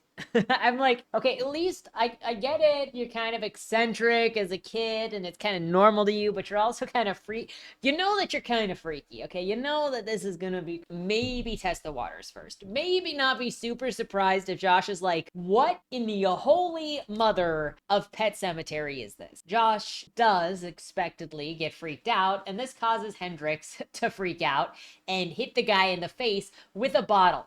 Fortunately, none of the glass cut his eyes, so Josh didn't go blind. Hendrix threatens to kill Josh if he tells anybody any of this, quote, but when you treat someone like a monster, that is what they become.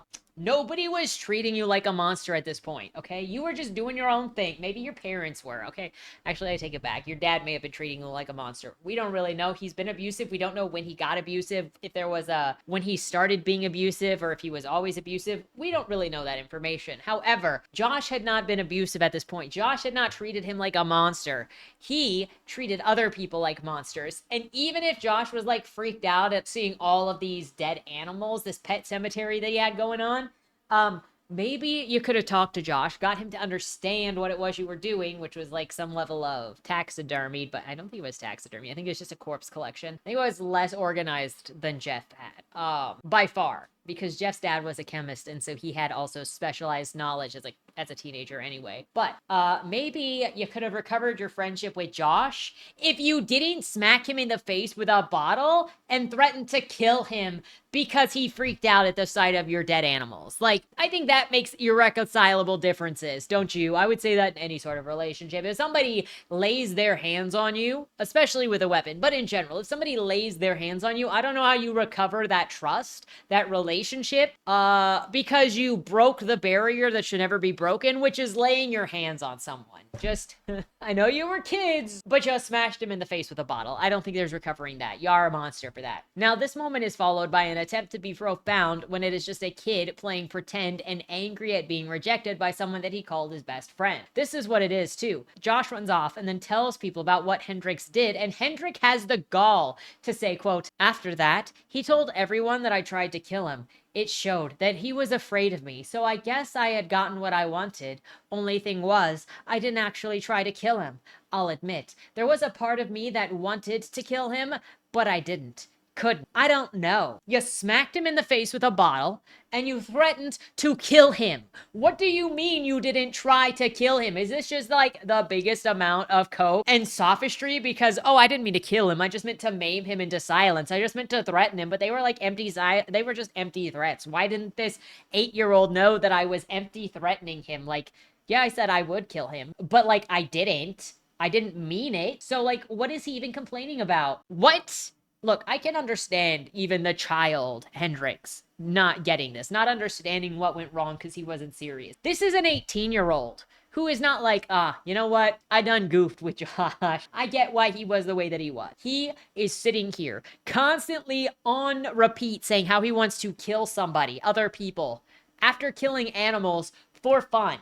And he's like, why did Josh treat me like that? I didn't want to kill anybody. I've never wanted to kill anybody. Girl, please be honest with us for a second. You're in your own head. You don't need to lie to us. I mean, you could be lying to yourself. Fair enough, fair enough. But you don't lie to yourself when you're sitting there going, I want to kill people. I get pain out of my body that way. No. Quote, Joshua never pressed charges for the number that beer bottle did on his face. Regardless, he was gone, and everything that he had stitched up inside of me was ripped right up open again. The darkness, it was always inside of me. I was born with it. Actually, I think that we all are, but these circumstances, they were the saw that pulled the splinter to the surface, and that darkness I had been staring at for so long, I ran headlong into it.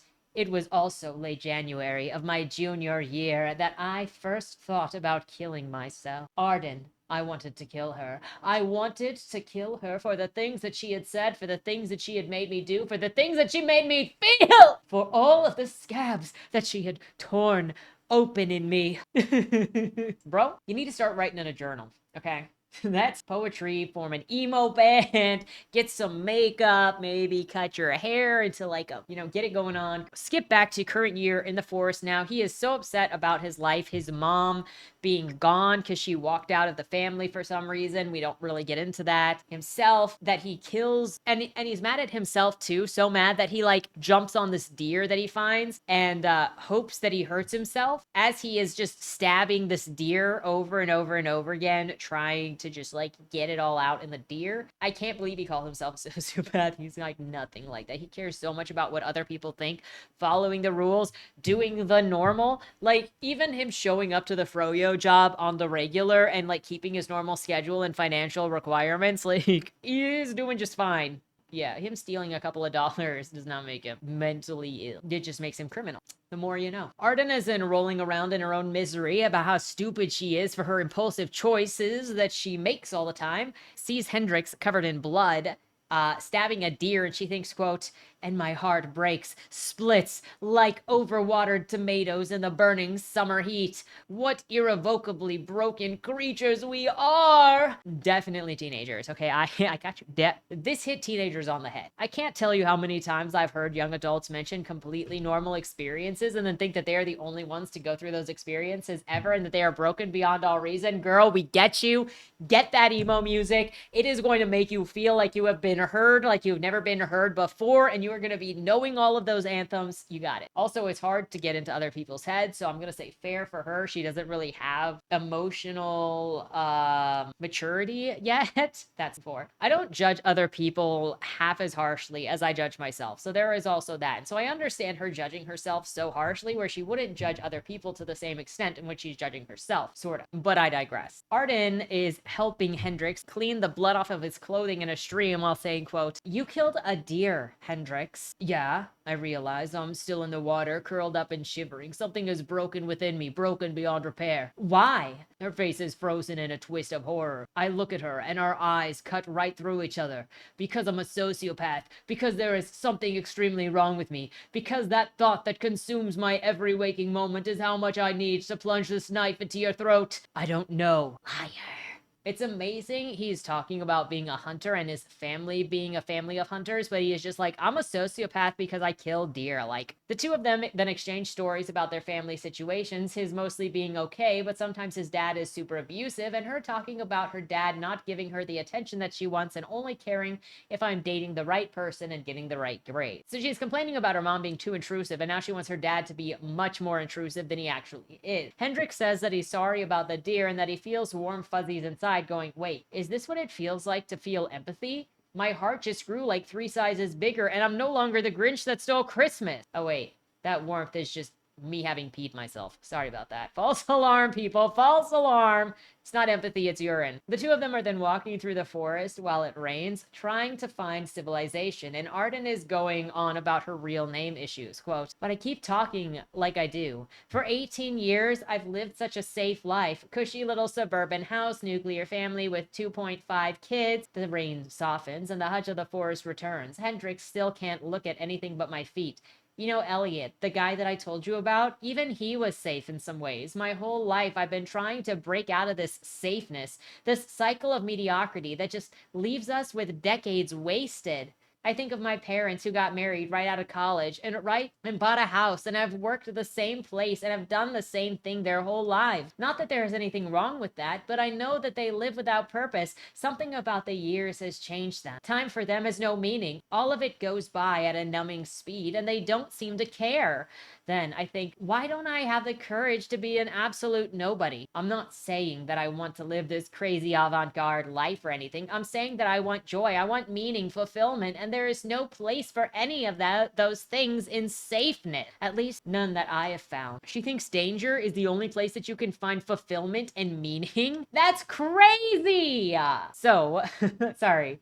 So, this isn't about a lack of attention. This isn't about her parents neglecting her. I think that this story is trying to cover just too much with these kinds of monologues and like building these characters that are covering a lot of different issues that actually aren't really built into the characters because they generally can't be comorbid. And then it's talking to the reader about life. I think that this could have worked for Arden if her parents were more present in her life, constantly pushing her in this direction that she wanted to go. And she's just like, my entire life is laid out for me. Like, I know what I'm going to get, and there's no surprise in it. Like, I do a good job. I'm smart. I have everything laid out for me. But like, what's that? Like, what's the point of that? Yeah, it's safe. Yeah, it's like the dream for a lot of people, but it's not the dream for me. And I feel like a disappointment because like I don't want that clean life. I want to live kind of messy.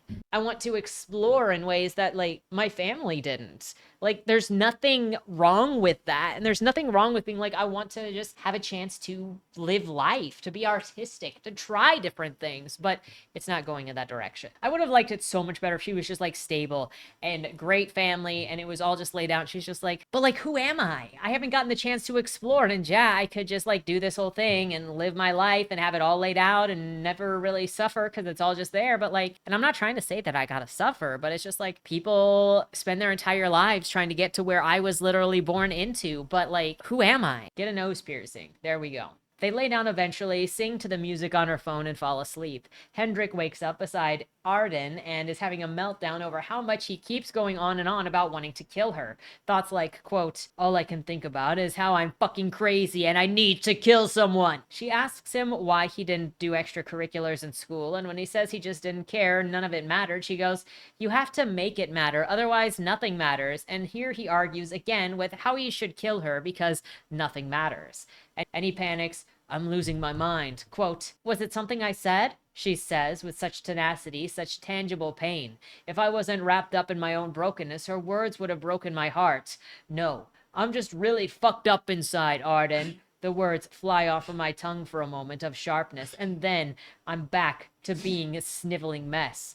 I can't make it stop. I press my hand against my temples, elbows on my knees, locking myself in a cage, as if that could keep whatever ugly monster has hatched inside of me at bay, as if that could keep out whatever it was I'm truly feeling. And he cries, quote, no, you don't understand. I break myself out of it and stare at Arden, the tears burning in my eyes, in a moment clouded by alcohol and emotion. I am no more than an inch tall. I'm pretty sure that I'm a sociopath and that I'm actually fucking insane. My entire life is this awful, angry nothing, and I have to cause pain in order to experience anything close to normal. I'd like to pause here. He says that he doesn't understand himself, and then he is ready to diagnose himself and claim that he is a sociopath. No, you're not. You have no elements of sociopathy, and I'll get into that more later when we get into the section talking about character.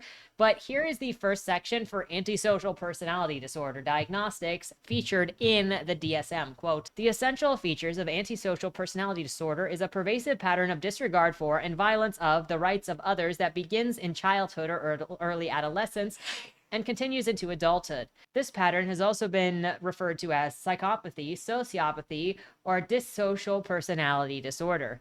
Nothing about this character speaks to an extreme level of manipulation or deceit. He's just planning to murder somebody, which is what somebody typically does when they're going to do something wrong without having to have a mental disorder, because you already know that it's bad, because he already knows he's got a negative reaction from people like Josh, and then he got an angry reaction when he was rejected by Josh. His feelings about murdering Arden have gone back and forth between wanting to kill her and not wanting to kill her, depending on whether he liked her or not. He cares a lot about what other people think of him, and he is constantly feeling his chest tighten, getting upset, and even smashed Josh in the face because he faced rejection. He cares deeply what Arden thinks of him, and he is not a sociopath as far as I can see.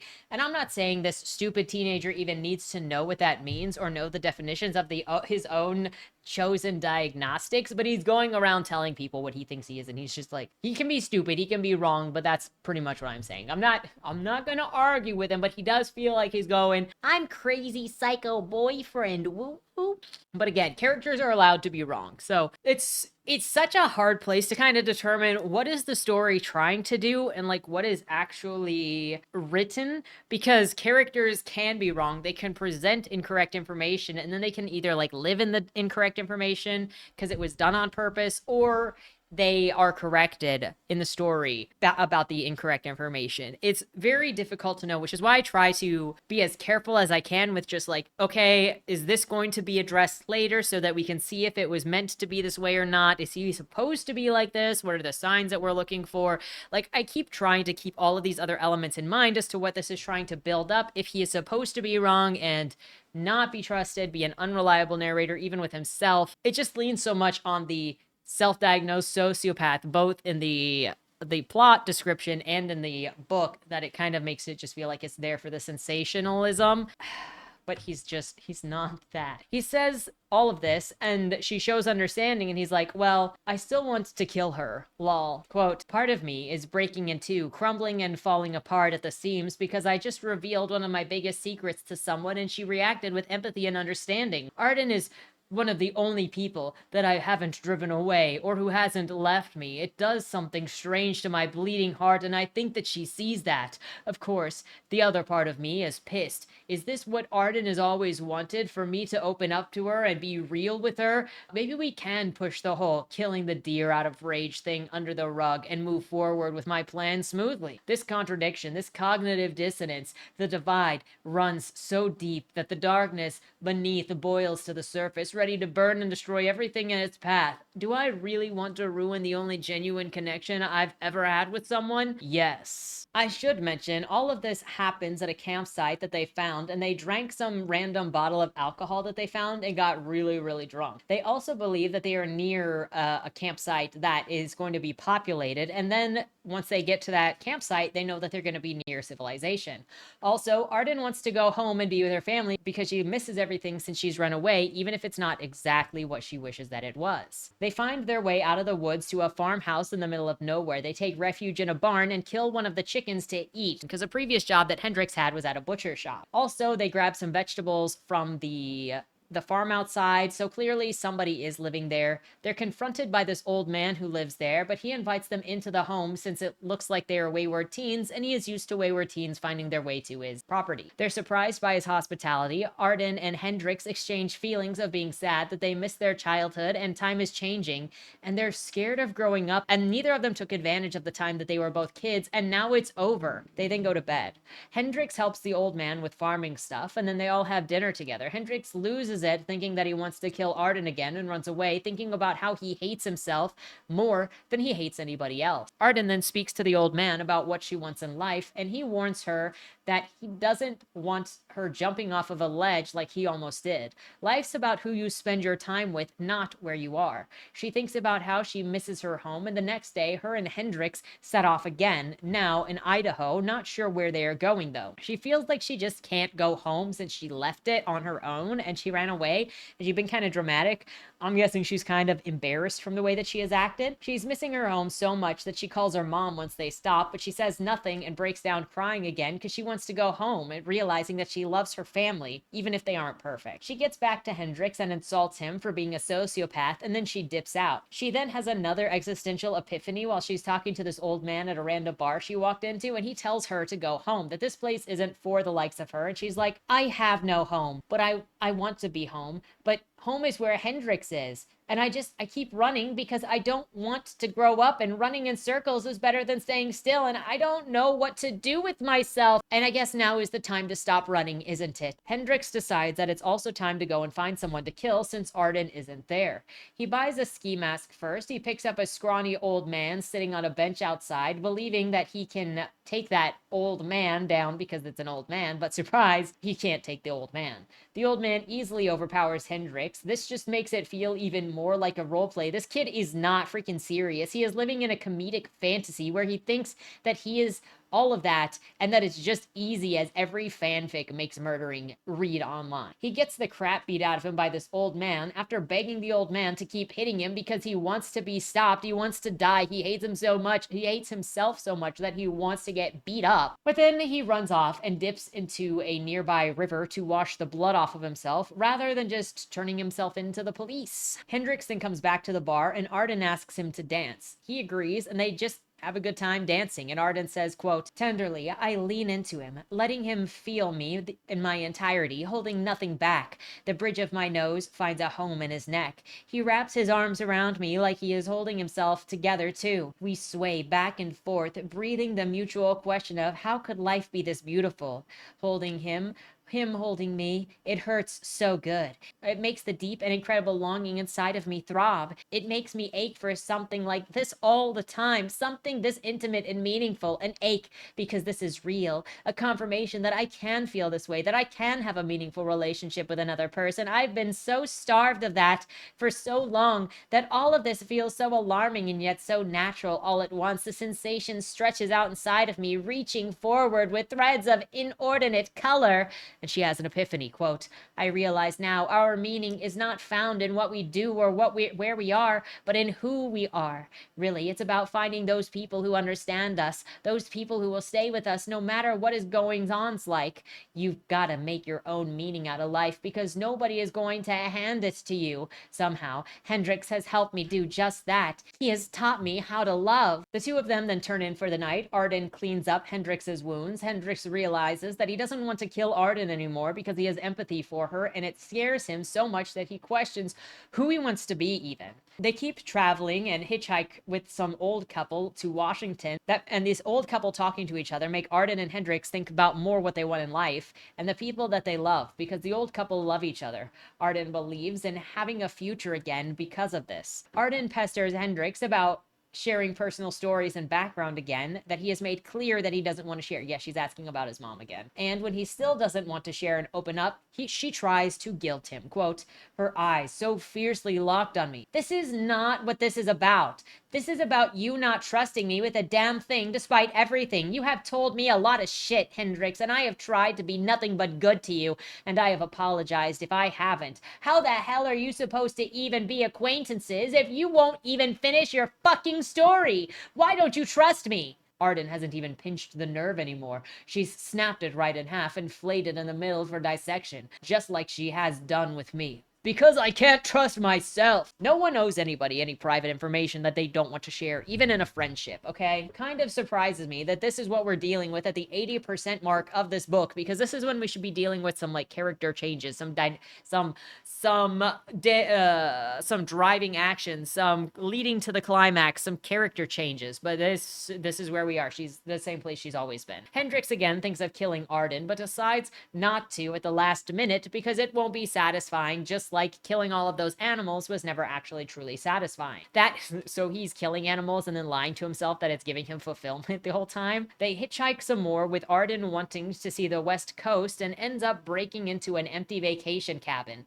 Amazing how everything is just so well taken care of, so well filled, like there's nothing to worry about, and all of the people that pick them up are just like good people. Arden is trying to get closer to Hendrix and tells him that she knows something's wrong. He just gets mad that she is prying again, mad because it leaves him feeling vulnerable and he doesn't want to be, so he's picking a fight with her to push her back. He accuses her of abandoning people all of the time as she accuses others of abandoning her. She gets upset and says that she wants time alone, and Hendrix monologues, quote, "I take my knife, silver and warm, from being so close to my body. My heart, gushing like a gunshot victim, bangs against my breastbone. The crack, the one that has only cut deeper and deeper ever since this whole thing began, is now a great chasm spewing red hot lava, consuming the land it was once buried beneath. For some reason, I can't do it. I want her to see me, really see me when I do it. I want her to know that is the monster that killed her. But I am going to do it, because Arden will finally get what's coming to her. She has been a splinter inside of me, the fissure that has been turned into a gaping trench,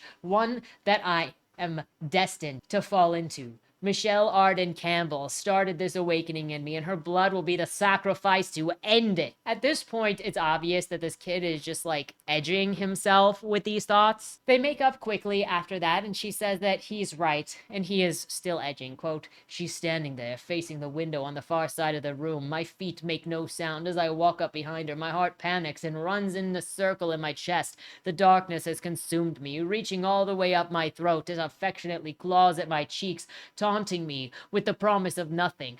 I am up to my mouth in nothing but hot and thick darkness, drowning in it. I swear she can hear my shaky breathing and hear how the silver knife trembles in my hands. Each step sends cracks feathering across the ice between us, into my eyes, worming its way into every intimate crevice, blinding me. Darkness, not blackness, but such crashing and consuming darkness. Italics. He eventually attacks her, but stops himself when he acknowledges that his mom abandoned him, and then he breaks down crying. Hendricks admits that he has abandonment issues because his mom left him, and he cries some more.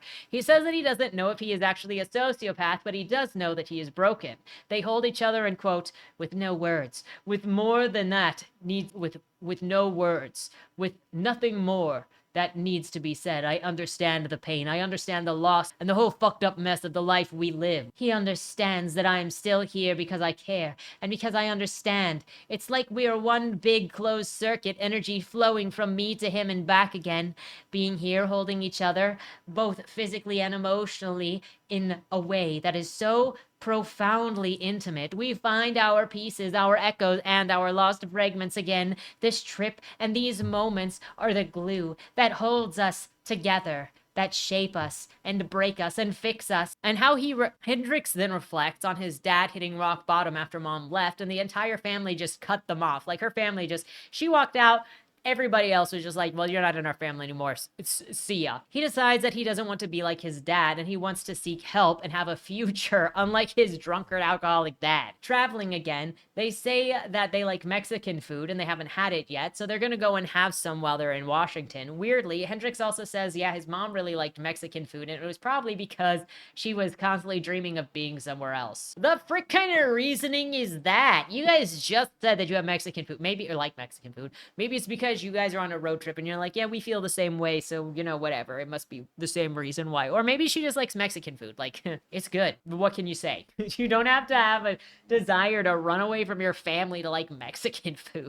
They get picked up by another set of strangers who offers to bring them to his house for food. His kids are gone, but his wife is cooking, and Arden has a breakdown as she looks at this little girl's room and realizes that her childhood is over, and it's not as happy as she wishes that it could have been.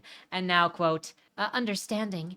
My voice cracks because the atmosphere of this room is just too much. It pulls at memories that I thought I had long forgotten. It pulls at something I didn't know that I had. I want this. I want this for my life. I want any children I have to make beautiful messes and have a safe place because it's what I never had. I've never been married, never had children, but already I taste the bittersweetness of it all, of both my future and my past, and how strangely beautiful it'll be. Girl, you grew up with a silver spoon. Did not tell me. Not that, you know, rich people can't be abused, but her parents did not abuse her. You can't tell me you didn't have a safe space.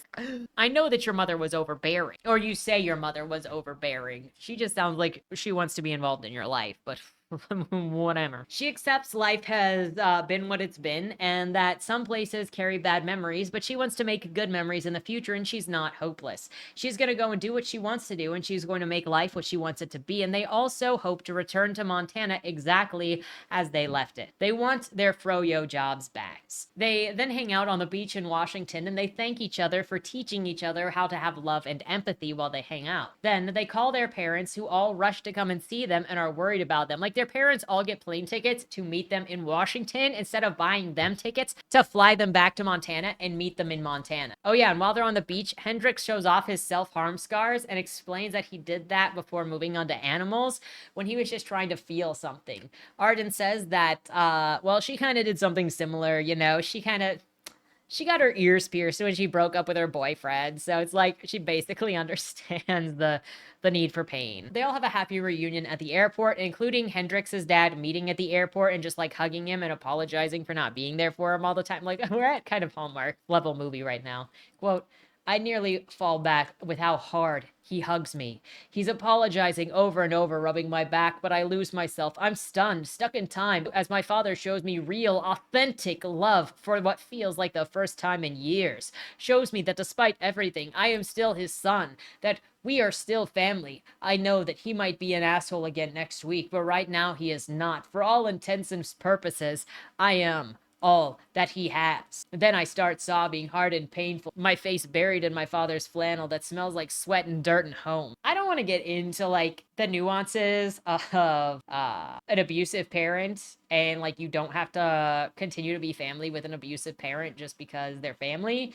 and how many times people kind of let abuse go, like ongoing nonstop abuse, because they're family, and so they excuse it, like you're not stuck with family. But like that's a whole conversation, a different conversation that has to do with like, yeah, you don't just dump people off, but also you do have boundaries, and being like, well, I'm gonna stick around because I'm the only thing he's got anyway. So it's it's not good. It's not good when you're like, he's abusive, but I'm all he's got. So like, peace. They return home, return to life. Arden goes to college. They all apologize to the people that they've hurt. Hendrix looks for his mom and sends a letter to the person that he thinks might be her. Arden has apologized to Sarah, who doesn't want to have a relationship, and I don't remember if she apologized to Elliot. I think she may have. Hendrix says that he looks forward to the future and he's no longer drowning in pain.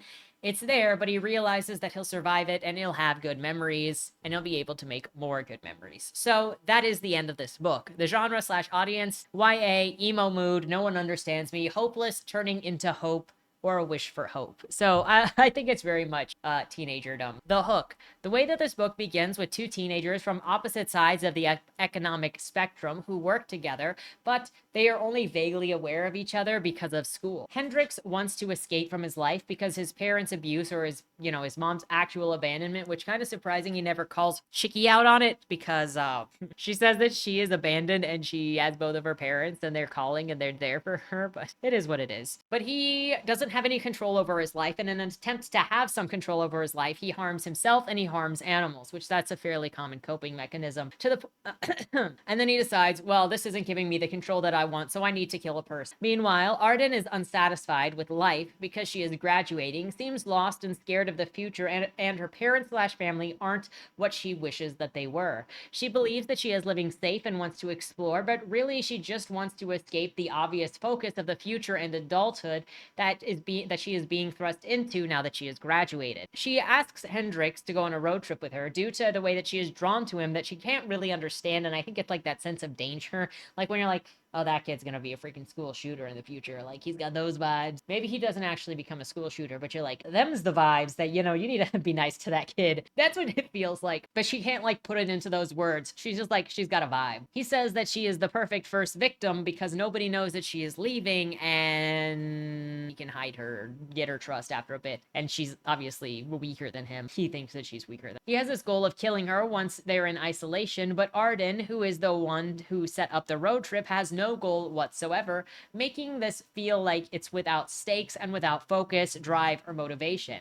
Then, within the first 50 pages, you get Hendrix making a couple of excuses as to why he's not going to kill her yet, and that kind of carries out through the rest of the book, which gives a sense of, well, he has no motives either, because he says he wants to kill her, but you don't actually see him committing to it, and it's never going to happen because he's already said, I want to do it, but I'm not going to, like 3 times. So you're like, okay, so he's toothless. Language / writing. It tries to be very visceral, which maybe vibes with actual overly angsty teenagers, but it's a lot. At least 2 people mentioned Gillian Flynn when I shared passages from this and being like, that's what it looks like to me.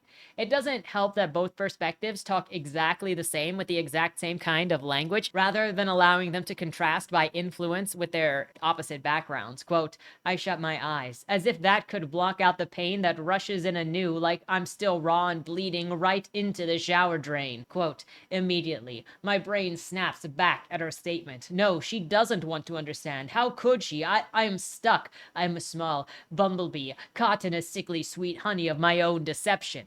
Quote, I am darkness. I am everything and nothing at once. Quote, I glance back to see if the cashier from the gas station or the police are after me, but the street is quiet again, serene, as if I wasn't even there. After catching my breath, the fake good feelings dissipates, and all that is left is the empty, a crushing sense of visceral loneliness, the eternal feeling of being alone in my skin, the nothing, painful, unforgiving, and so incredibly dark.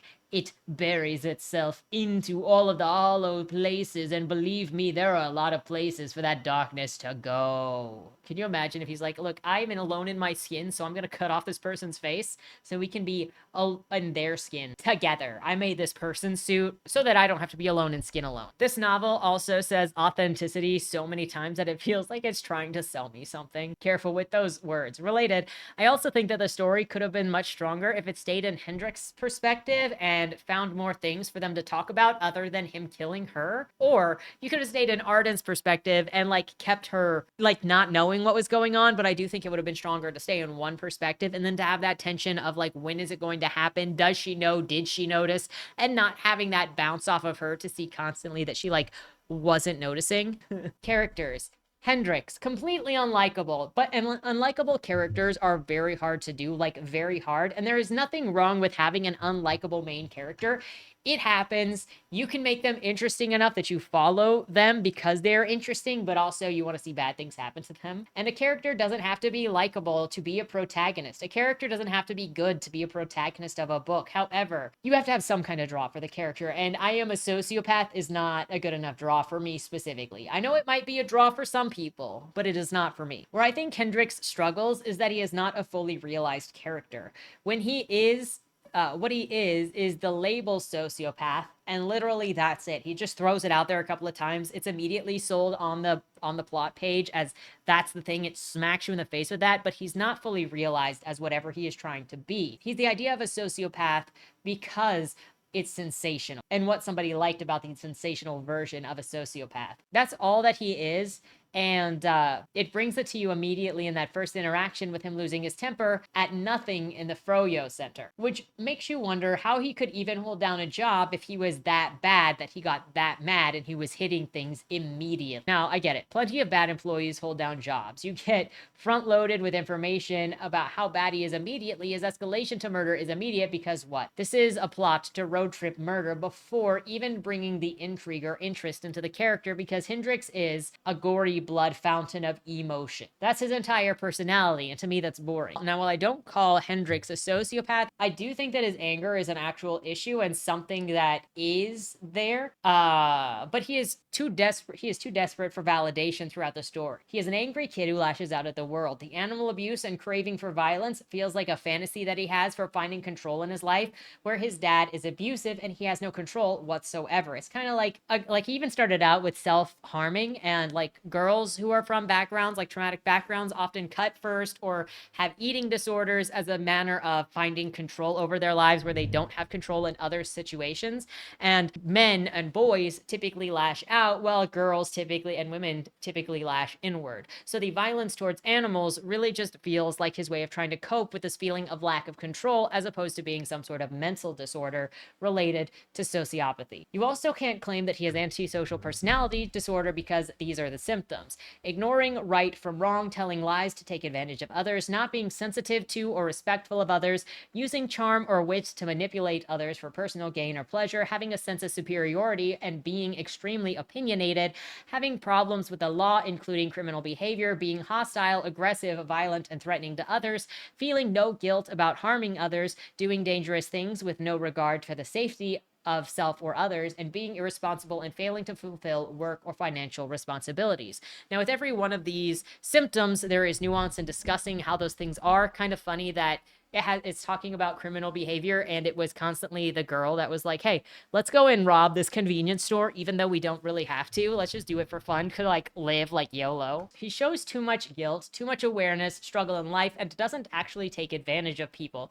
He's not manipulative other than lying to say he doesn't want to kill people because like he's obviously going to get in trouble and scare off his prey if he does that. So like whatever. it's much more likely that if he has a disorder, it's either disruptive mood dysregulation disorder, which is described as, quote, the core feature of disruptive mood dysregulation disorder is chronic, severe, persistent irritability. This severe irritability has two prominent clinical manifestations, the first of which is frequent temper outbursts. These outbursts typically occur in response to frustration and can be verbal or behavioral.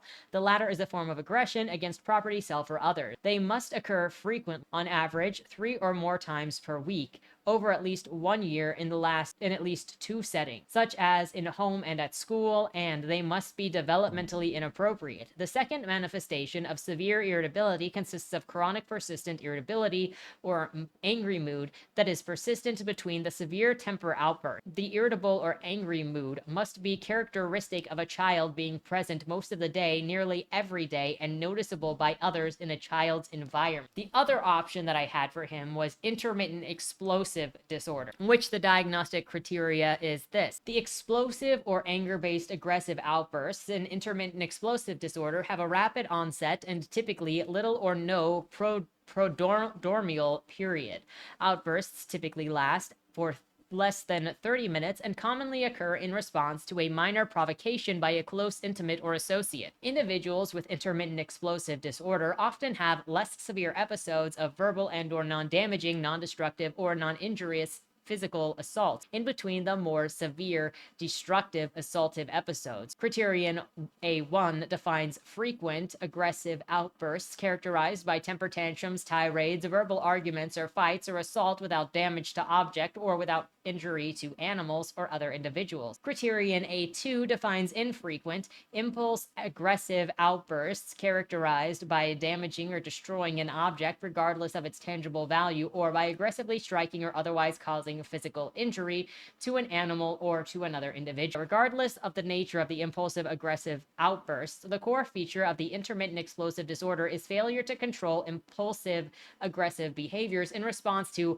subjectively experienced provocation that would not typically result in an aggressive outburst. So I think more the first one than this one, but like those are there. Then you have Arden. She is very well off, privileged, selfish girl who has everything in life that she could possibly want, but her parents' approval of her arts, which join the club. A lot of people struggle with that. Instead, she pretends that, and since her parents are around, but they're not giving her the attention that she wants, she pretends that her parents have abandoned her in order to live out this fantasy of being a neglected teenage girl on the run, and is motivated for a week-long runaway saga. Now, this whole book takes place in like 2 or 3 weeks, maybe, so that's about as long as she's gone before she gets back.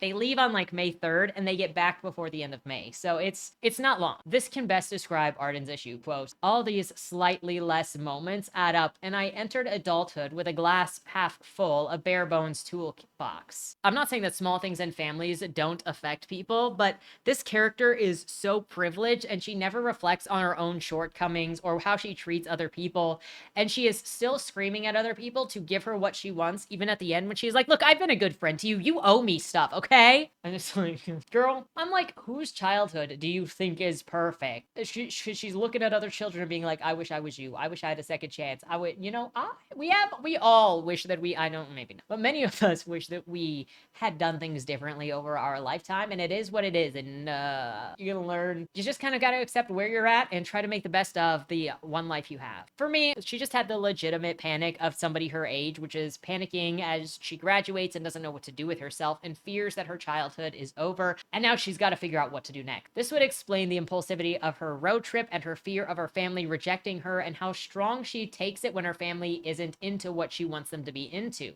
It would also explain why she responded so explosively to Hendrix and also her quickly forming an identity. Oh, and get rid of that whole section. Ironically, there is very little difference between Hendrix being a self-diagnosed sociopath and Arden, when every other comment that Arden is making is how she wants to hurt Hendrix or hurt somebody else, or like how she takes action to specifically hurt her family all the time because they don't do what she wants them to do. So it's like, I wish that there was more of a contrast between the characters, but I've explained that already. When the two characters fight, they never actually make up, never actually help each other, never actually talk about how they butt heads and grow, and they just pretend that the bad stuff never happened. Plot. There isn't really a plot here, and by that I mean show me what the characters want and what they are doing to get it. Obviously, Hendrix claims to want to kill a person, but makes excuses to constantly not do it, some of which are I'll get to know the victim first because that'll just make it more special. But then he does absolutely nothing to ever try and get her. Meanwhile, Arden says that she wants to go through trauma in order to grow as a person, but doesn't actually do anything of the sort.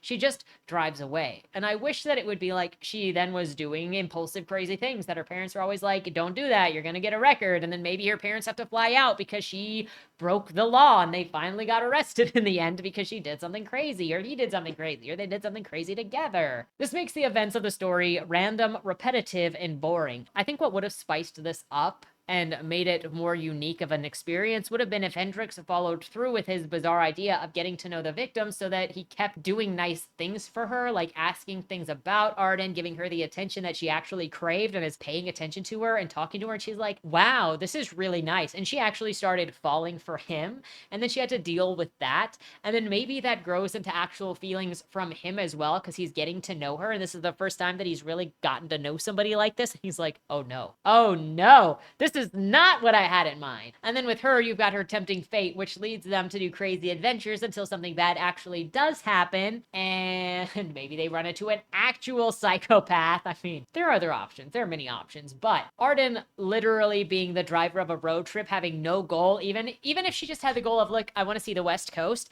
that would have been more than what we got. She randomly, when she got to like Idaho/Washington, she was like, you know what? I'm going to keep going. We're so close to the ocean. I just want to keep going. Just start out with that. Then it's at least something.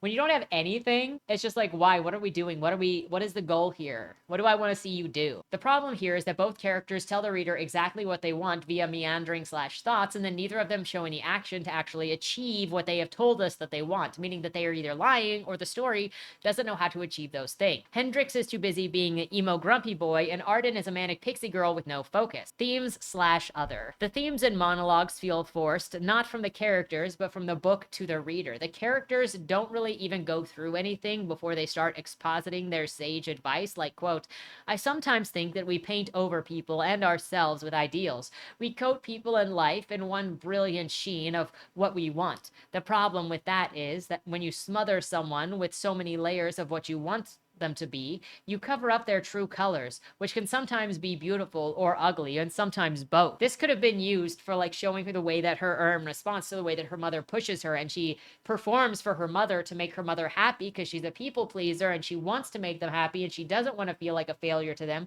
but nothing she does can ever live up to their expectations. And then she feels like she's becoming ugly because maybe she's cheating in order to achieve what they wanted, what they dreamed of her to do. Or maybe she's lying to them because she's still doing the things that she wants to do, but is lying to them about the things that she is not doing. Like, you see what I'm saying? Especially to go with, sometimes they're beautiful and sometimes it's ugly and sometimes it's both. Okay, so like, in what regards? Like, show us who you are. If she's this reflective, we want to see her reflect on how she's treated her family, but we don't get that. Unrelated, interesting choice, but all of the women in each of these families was the one ruining them. Grandma, both of their moms were nags and abusive to the point of, I don't know why grandpa/dad stayed with you, and every helpful stranger they run into is a man. I think except for Lydia, who is with her husband. I'm just making an observation saying that is an interesting choice. Overall, I hate stories that put very little value on life, very little value on why life matters. And I know that this book ends with my life matters, but this book never has either of them, especially Hendrix's perspective, which is very, very important since he is obsessed with killing, has killed animals in the past, and never thought a dang thing about all of the animals that he murdered, whether they were cats, dogs, mice, anything. He never thinks about the lives that he has taken. He never thinks about what he almost did to Arden. He never thinks about what it is that may make him feel something inside to the point that he needs to kill people. He does not acknowledge the value of life. And even when his opinions change at the end, he never even talks about like how other people have value. It is just him reflecting on how his life has value now that he sees a future for it, but he doesn't talk about the value he sees in other people. This just feels like it's fetishizing a serial killing without understanding what drives it in any way. There is no deep meaning or value, and we see no character here growing in the struggle or recognizing what it is that drives them to do what it is they do. It's just like, wow, that Advil didn't work. Now it's time to take a Vicodin. To make the killing matter, it needs to show reflection in the character with the escalation response or to show the way that human beings mean something different than animal lives, which is why you got to escalate, which is why you think, well, this isn't working, so maybe that will work, because maybe I just need something stronger. Well, why do you think a human will be better if animals are not doing it? Like, give us that thought process in these characters, because this is a character piece, which means exploring those things. Well, technically, I think it's more a piece that is about the ideas and the themes, and it's selling the themes, and the characters are secondary to even that. I think it had the opportunity to be a strong character piece that explores both the themes and the characters, and how people can change other people, be the thing in somebody's life that just changes the trajectory of their entire life because your kindness, because the experiences that you went through together, because of the scares that you had. Like, there are so many things that this could have been. I don't expect Hendrix to understand himself, but then that kind of makes you wonder, like, why is his self-mental diagnosis the selling point? That kind of suggests that that is going to be approached by the end of the book in some way, and it's not. Overall, this book didn't really work for me. Maybe because I'm not a teenager, maybe because my teen angst didn't look much like this, though I was drawing gore as a teen. What well-adjusted, interesting artist did not draw gore and or nudity as a teen? Find me one. I don't think there is one. The reviews I saw said that this was good mental health representation, but that kind of boggles my mind since it was just romanticizing teen angst and murder. But like, to each their own, and it is going to fit to different tastes. And I do think that this is a very specific flavor of book taste for a very specific reader, but that's not me. With that said, let me know what your thoughts are on the story, on the subjects. I'm sure that I said something that will get somebody upset somewhere in this, because I got some opinions and I've got some thoughts, and there were some serious conversations in here today. With that said, looking forward to the conversation down below. Have a great weekend. Happy 4th of July, and don't die. To my children, Tommy, Ike, and Annabelle, if you forget everything else I ever said in the lifetime we shared together, I need you to remember 3 things. 1. Minimize violence done to and by women. As givers of life, it's against their nature, God's design, to do harm, and every act of violence done to them is meant to break their souls, turning what should be a giver of hope into a black widow, a woman who destroys the life and the mercy of her care for no other reason but the corruption of her own self. It is only when you come across these kinds of women that you should put them down, for they are no better than the men who tarnished them. However, take no glee in what must be done. Finding any life so far gone, a black hole is where someone's heart should be, leaves only one solution: the mercy of death, and it's a tragedy when it happens. Make no mistake, a woman's love is the most powerful thing on this earth. It can start wars, end them, and change the devil himself into someone God sees worthy of giving a second chance. She don't owe this love to anyone, but she do carry it around with her so long as she's living. That is why the devil will do everything he can to pervert women's nature and destroy their innocence. Of every crime you can commit during your lifetime, be it out of daring or necessity, for every defiance you may act out against God, government, or man, avoid harming the innocent, for the day that we become bloodthirsty beasts where love don't exist anymore is the day hell on earth has come. And as bad as it may seem at times nowadays, we ain't there yet. 2.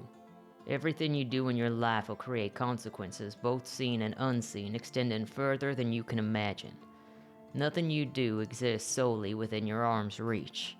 Think about every decision you make, every action you take, because you won't know how long your choices will stalk you, be them destructions or blessings, rumors or history been made.